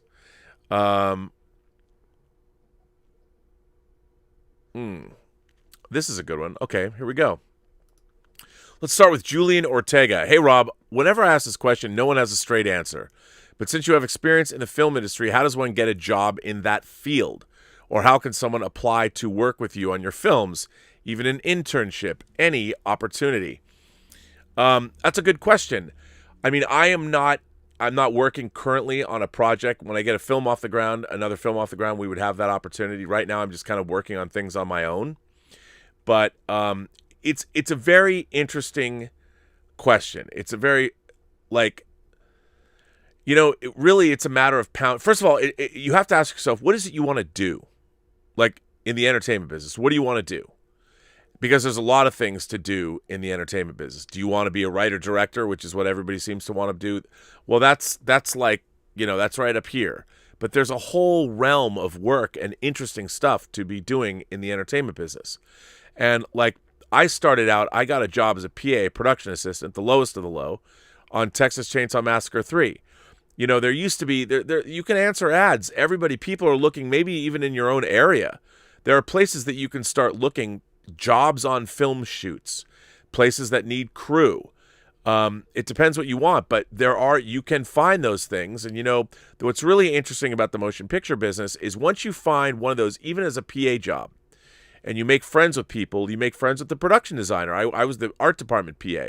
So the production designer, who's a very important, it's a very important role on any movie. If they like working with you, the production designer wants to make sure that you come back. So as the production designer skips and hops and jumps to movie after movie after movie, you can go with them. They'll always call you up and go, hey, we got this thing going. We need you back. Come on back. And you work your way up. You learn more. And like anything, you start at the bottom end and then work your way up. And then, for me, when I was working with Peter Billingsley, when we were editing Arcade, we just started our own company, Summerlin Productions. He already had it, but we called it that number. We called it Summerlin Productions. And we just started trying to look for, do you need industrial videos made? Do you need a commercial made? Do you need a music video made? And we worked from there. I mean, the great thing about the entertainment business is you can start really anywhere. And I know what you're asking. You're saying, is there a career track that you can go on? Well, the reason why nobody really knows anything, no one has a straight answer, is there is no straight answer. It's not like going into becoming, say, a doctor. You go to college, then you go to medical school, then you do your residency or your internship or whatever. I guess it's residency. And then you work your way up to become a doctor. There's nothing like that in the entertainment business. There's nothing like that. For every million people that have ever worked in the entertainment business, there's a million different stories about how they got here. And I know that's probably not what you wanted to hear, but it's the truth. On the other hand, the entertainment business is the one business in the world where you can make it up as you go. It just depends. Willow says, I know that you were initially going to see New Mutants in Las Vegas, but changed your mind. If, hypothetically, the theaters in your area are currently open, would you go into one? If not, when would you feel safe about watching movies in theaters again? I would go into one. I would literally, I would wear a mask, and I would take hand sanitizer with me. I just put a lot of hand sanitizer with me, and I would, I put it probably on the seat that I'm sitting next to, and that kind of thing. Because I feel that if they do decide to open the theaters here in LA, which they haven't done in a year, and also the cases in LA County are dropping precipitously, that it leads me to believe people are inoculated or they're being more careful. So I would go. I mean, I don't know if I'd feel that way about a month ago, but I still feel that a lot of people have been disrespectful and aren't thinking. But with people being inoculated and with more and more people exhibiting safe behavior, I think that's what's helping. So I would go.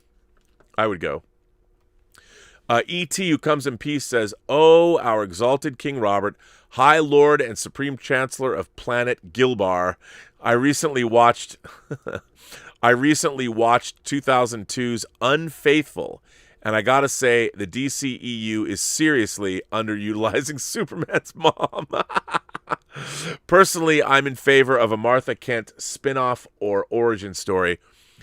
There is no doubt, I will say this, that Diane Lane is absolutely one of the most beautiful women who has ever graced the silver screen.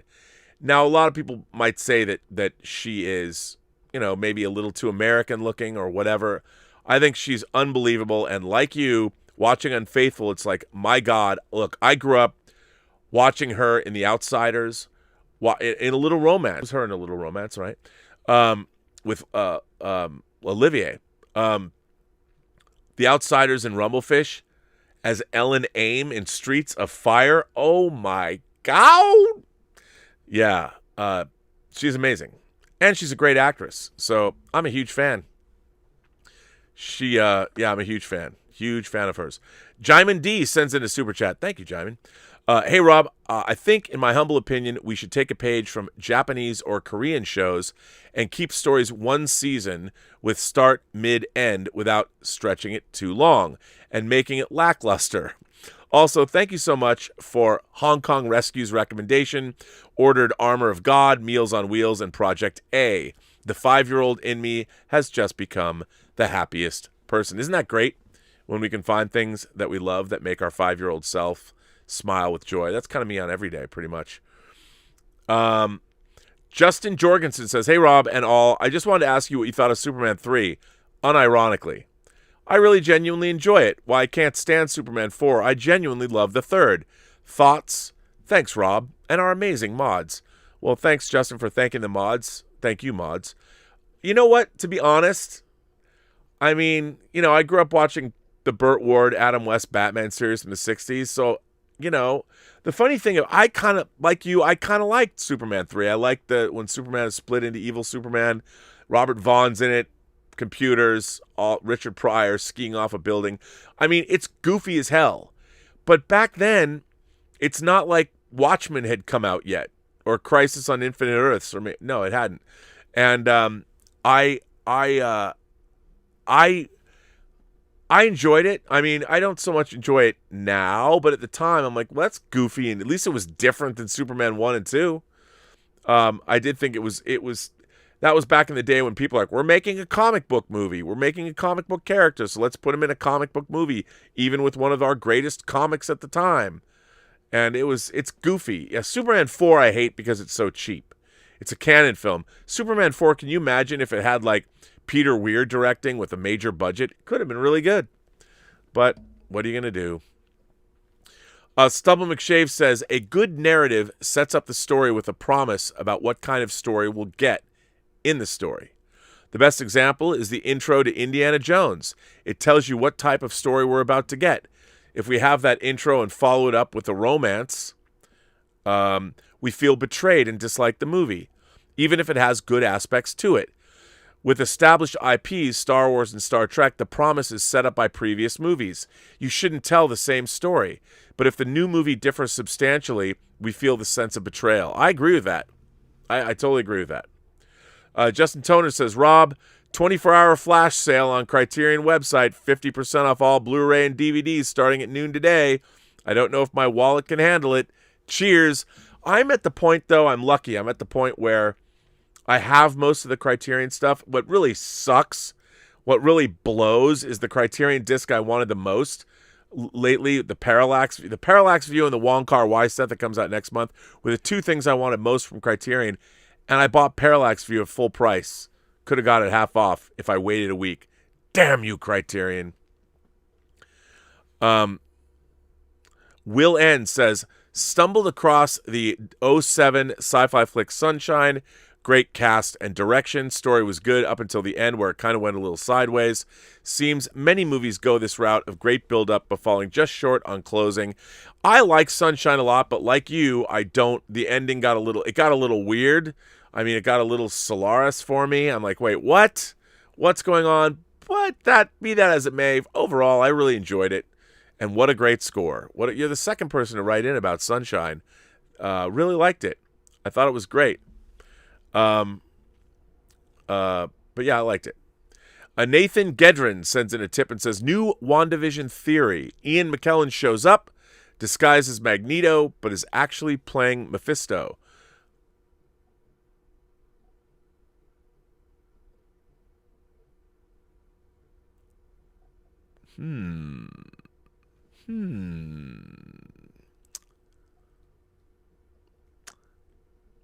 I kind of like that idea. Now that we have Evan Peters, having Ian McKellen play Mephisto, So I was kind of thinking it was Al Pacino, but wow, if it's Ian McKellen, I like this idea. I like it a lot. Nathan, think you're on something. Glenn Taylor's here. Glenn Taylor says, Rob, I always enjoy when you talk about movie editing and movies and TV shows you've worked on and locations you've visited. You're definitely blessed with the two most important days in your life. You're definitely blessed.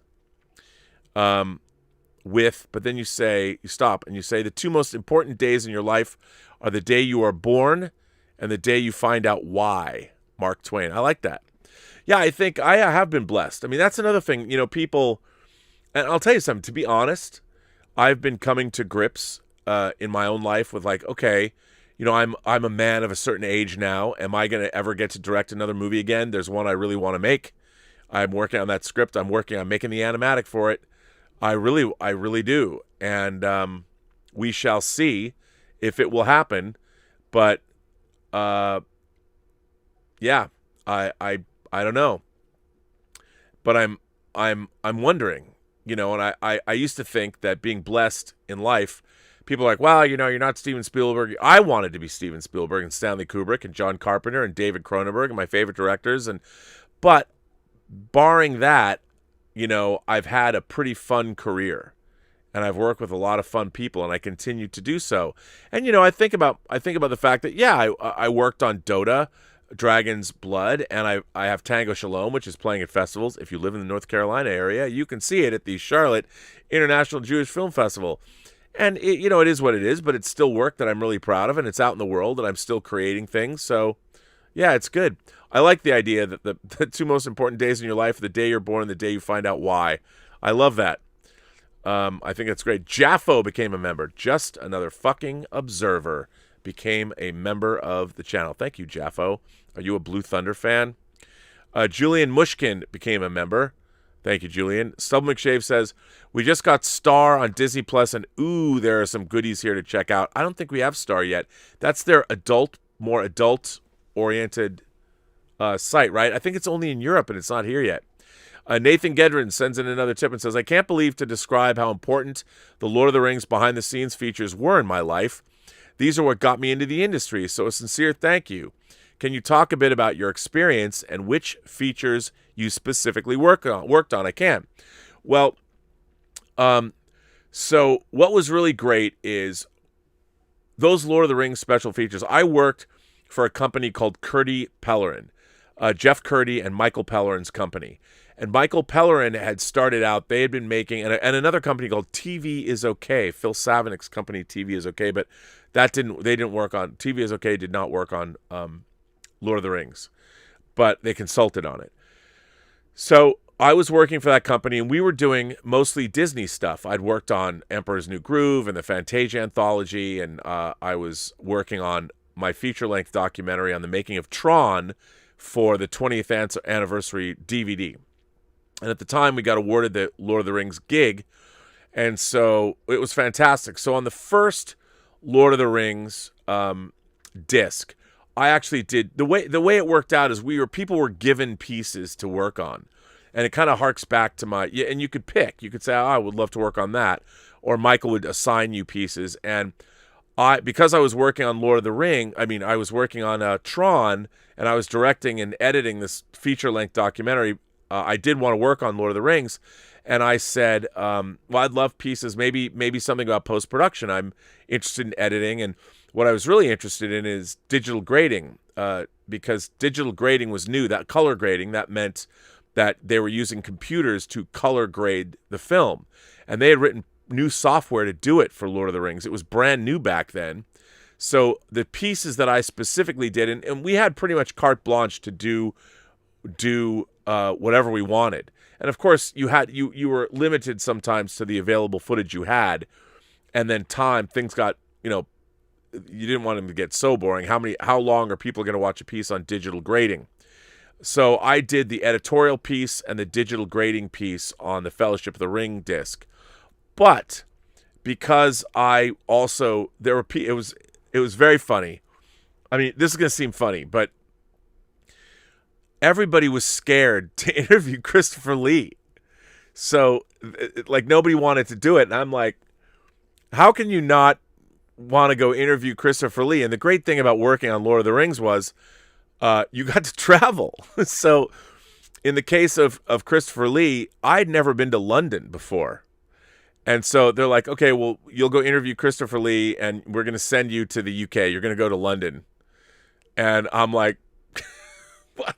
And I was looking around like, who doesn't want to do this? Like, I'm going to go meet one of my idols? I'm going to go meet Christopher Lee that I've been watching since I was a little kid? What? So, of course, I got to do things like I flew to London and we interviewed him. When you interview celebrities a lot of the time, what you do sometimes is you rent a suite at a nice hotel because it gives a celebrity a sense of they feel secure. And in the case of doing that, so I was both the producer of the shoot and I was interviewing, so the field producer. So we hired 2 companies out of the UK. One was called Special Treats that does a lot of this kind of work, and then we hired a makeup artist. So, and then I show up and I conducted the interview. So I went to London. It was great because it was the first time I stayed at the St. Martin's Lane Hotel, which I love. And so I went there and I got to stay a couple days. I think I was there for like 3 days because you have to stay overnight to keep the. So there was nobody there. And Brian Sibley, who is a historian, he was there for a while and he was there when I was there. So we went out to dinner and hung out and I just wandered around London, which is amazing. And then we had a room at the Dorchester Hotel and got a suite, and we brought Christopher Lee there. And I interviewed Christopher Lee for 5 hours. 5 hours! It was amazing. It was amazing. We had an incredible conversation. It was so much fun. And then, so that was a fun thing I did on Fellowship. And then came back, and there were other interviews like John Rhys-Davies. John Rhys-Davies, who was one of my favorite interviews I've ever done with anyone. I'm a huge John Rhys-Davies fan, all the way back to like Shogun. And it was really interesting because when I was interviewing him, we were interviewing him at Disney Imagineering in Glendale. And so we rented out one of their stages there. That's where we had John Rhys-Davies come. And so, one of the things that I do is I don't use notes when I interview people. I just like to have a conversation with them. And it was great. John Rhys-Davies there at one point, he was saying how he's mostly a character actor and that he doesn't really think people know who he is. And I was like, and there were people from Disney Imagineering that were there. People were just there like listening to us talk. And I said, that's not true at all. I said, anybody, just throw out some things Mr. Davies has been in. And people just started throwing out, I like you in Sliders, or I said, I also said, what about a line that John Rhys-Davies might have said in a movie? And somebody said, oh, my friends, I am so pleased you're not dead. And I said to him, I go, how about this? I go, Inglés, which is from Shogun. And he just couldn't believe it. And he almost like got teared up. And I said to him, I go, John, you might not think that you're some big celebrity, but to us, you have a long history of being in. I mean, you were General Pushkin in The Living Daylights, and you say, then I must die. You took over what General Gogol was supposed to be, and it was very sweet. And when we all took a picture, like, you go take pictures, and we all took a picture, and the guy goosed my ass because he's a cut up. He's hilarious. Just right when the picture was taken, just get me go, it was pretty funny. He's a pretty funny dude. And what a great guy. So that was pretty much the extent of my work on Fellowship. So I did 2 pieces. And again, I had to dig through all the footage and it was fun. But on Two Towers, that was a whole different animal. On Two Towers, I was in New Zealand for months. And it was, this is crazy. So I did a lot of interviews. I did hundreds of hours of interviews for the Two Towers discs. And you know what else I did? Now that I think about it, another thing I did on Fellowship was I interviewed Andrew Lesney, the cinematographer, and I got to go to Australia on that one. Which, how great was that? I got to go to the UK for the first time, and I got to go to Australia for the first time. I forgot about that. And that's when I also interviewed the Foley guys and shot the Foley guys doing Foley stuff. So that was, and I hung out in Australia for 3 days. I mean, come on, man. That was amazing. But on Two Towers, I was in New Zealand for months. And so a work day on Lord of the Rings would be, we would get up and have breakfast, and then between like 9 and noon, we would go to the theater in Weta, and we would record audio commentaries. And so it would be groups of people, usually 2 or 3 groups of people, and it might take us maybe a week to get through the movie and record all their audio commentary, because we would stop and start and ask questions and have them fill in. If anyone's listened to the audio commentaries on Lord of the Rings, they're unbelievably extensive, and they are edited meticulously. If you ever went and saw the timelines for editorial timelines for those commentaries, they're insane. So we would record commentaries at noon, then we'd have a lunch break, and then usually from like 1 to 6 or 7, we would just do interviews. And it was usually me and Susie Lee, another person that worked. She was one of the producers on the project, and Michael Pellerin. We'd each go off and be doing interviews. And I did a lot of post-production interviews, and I interviewed almost everybody involved with the creation of Gollum, and a lot of Weta Workshop and Weta Digital, just because I'd read every issue of Cinefex. So that's where, and I was down there, and we did that every day for months. So we'd record audio commentary and then interview people. I interviewed the greensman who took care of the full-size Fangorn Forest. I interviewed him for like 3 hours. Not a lot of that wound up on the disc. And then I edited the editorial piece on Two Towers. But I worked on that for months. And yeah, it was fun. I mean, interviewing all those people. So that's what I did. So my interviews show up in a lot of different pieces because they liked my interviews that I did with people, because I wasn't scared of celebrities, so I had a good rapport. I was able to get a lot of stuff. So that's what I did. So there you go. But yeah, Nathan, I agree with you. I think that the overall perspective that those documentaries give on the making of movies is pretty unparalleled. And look, I was part of a team. There was like 30 of us working full-time on those discs. And when I say full-time, some of us were in on the weekends. There was a lot of work that went. It took a year. All of those documentaries took a year apiece to do. And it was a full-on year. So Bunyan Snipe says, I love For All Mankind, but using fictional characters on real missions feels like a slap in the face to the actual astronauts on that mission, but I think they should have created fictional analogs for everyone, Von Braun included. I think that's a good point. But they are telling a fictional story, so maybe. But I kind of like the fact it is an alternate history. So I feel once you've done that, yeah. 200 Watt Studio sends in a super chat and says, I got my Hong Kong Rescue Blu-rays today. Watching later, man. I'm still waiting for mine unless they came in the mail today. That would be dope.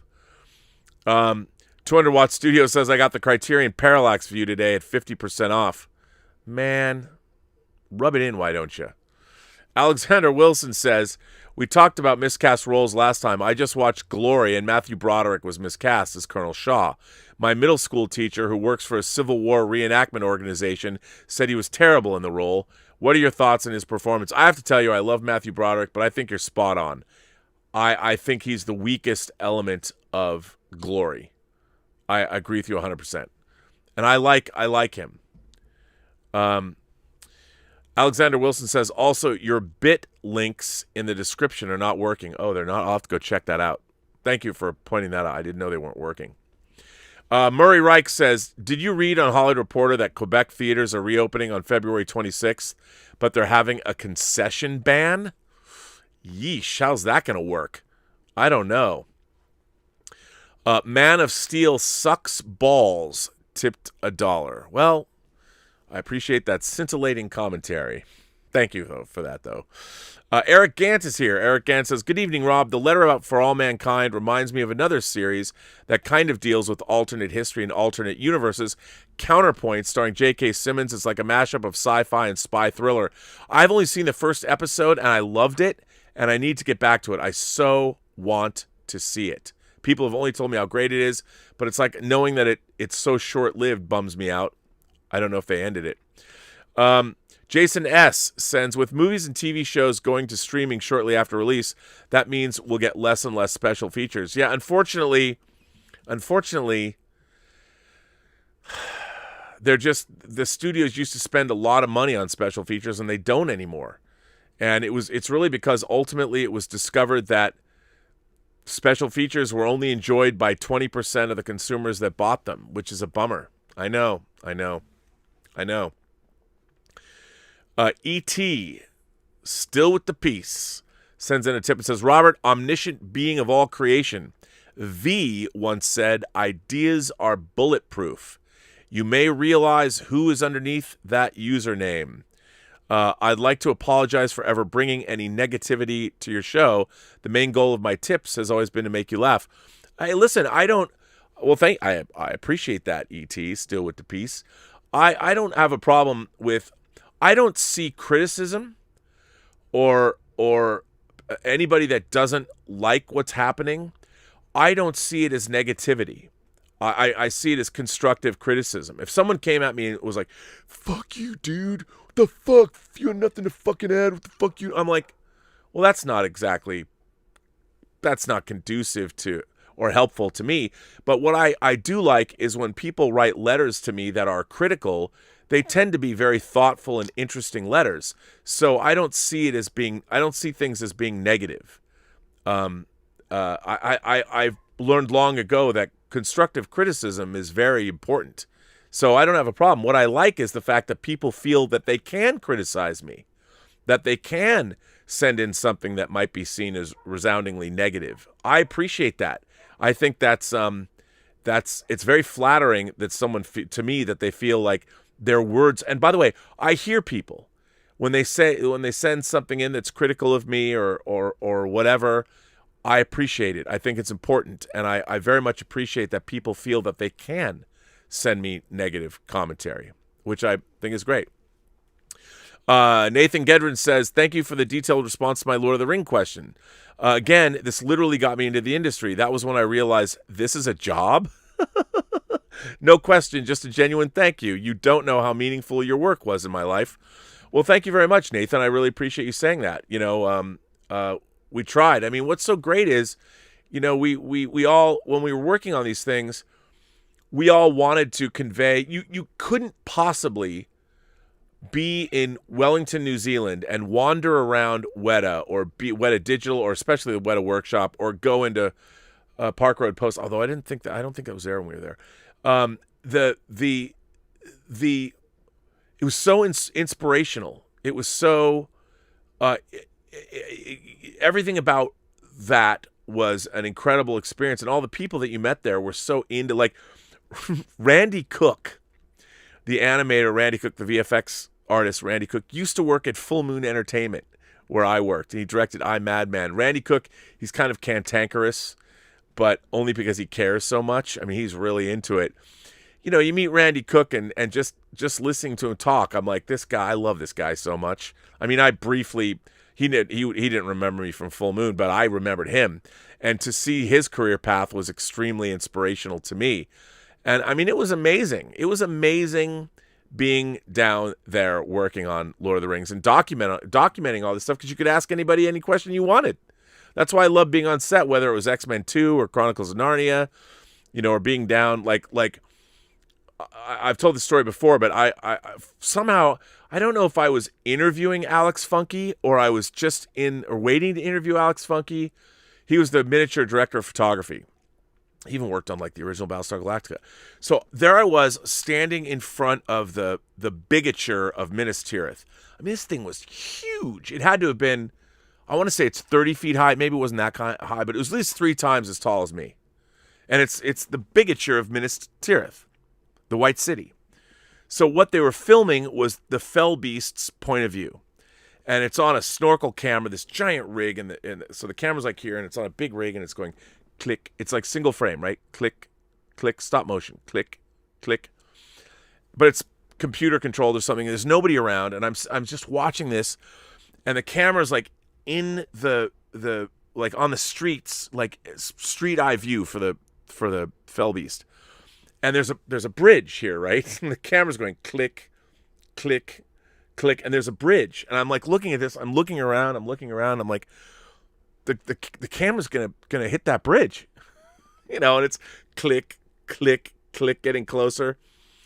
And like from out of nowhere, from behind me, somebody just whips by. It was almost like the Flash. Just you feel the wind just whoosh, and somebody just reaches over and picks up the bridge that was on the model, like right at the perfect point where the lens would have been underneath where the bridge was.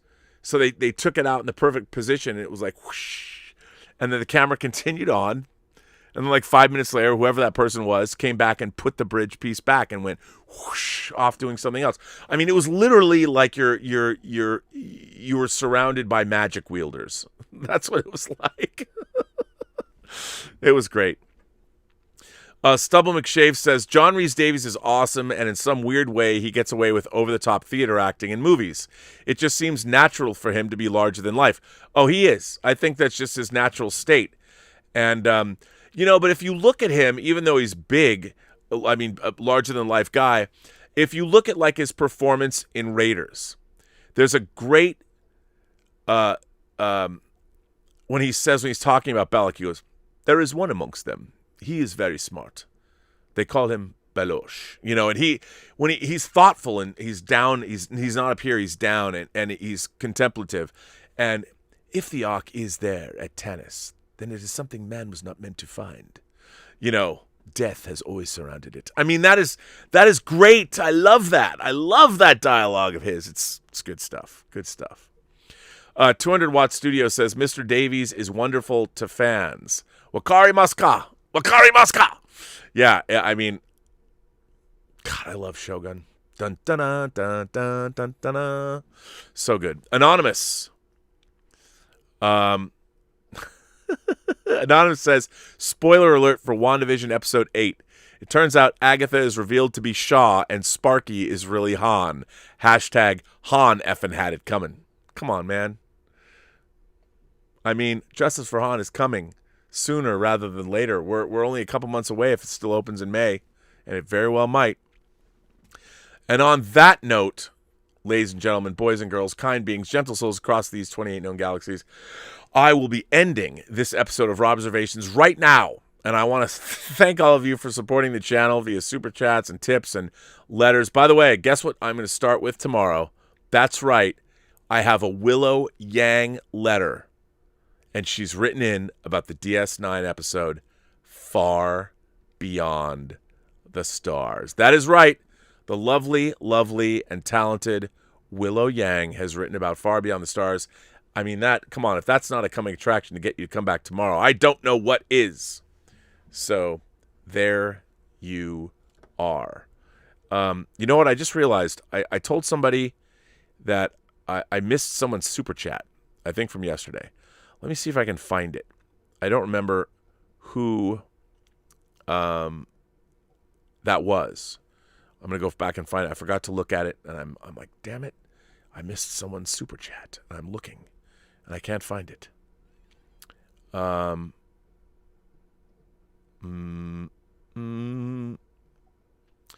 have to look. But no, I'm on the hunt. I will find it. I want to thank my moderating staff. I want to thank Mike Bodden. I want to thank the Richard. I want to thank Robert Priso and Bunyan Snipe and Josh Rosowskis. I want to thank who else is here?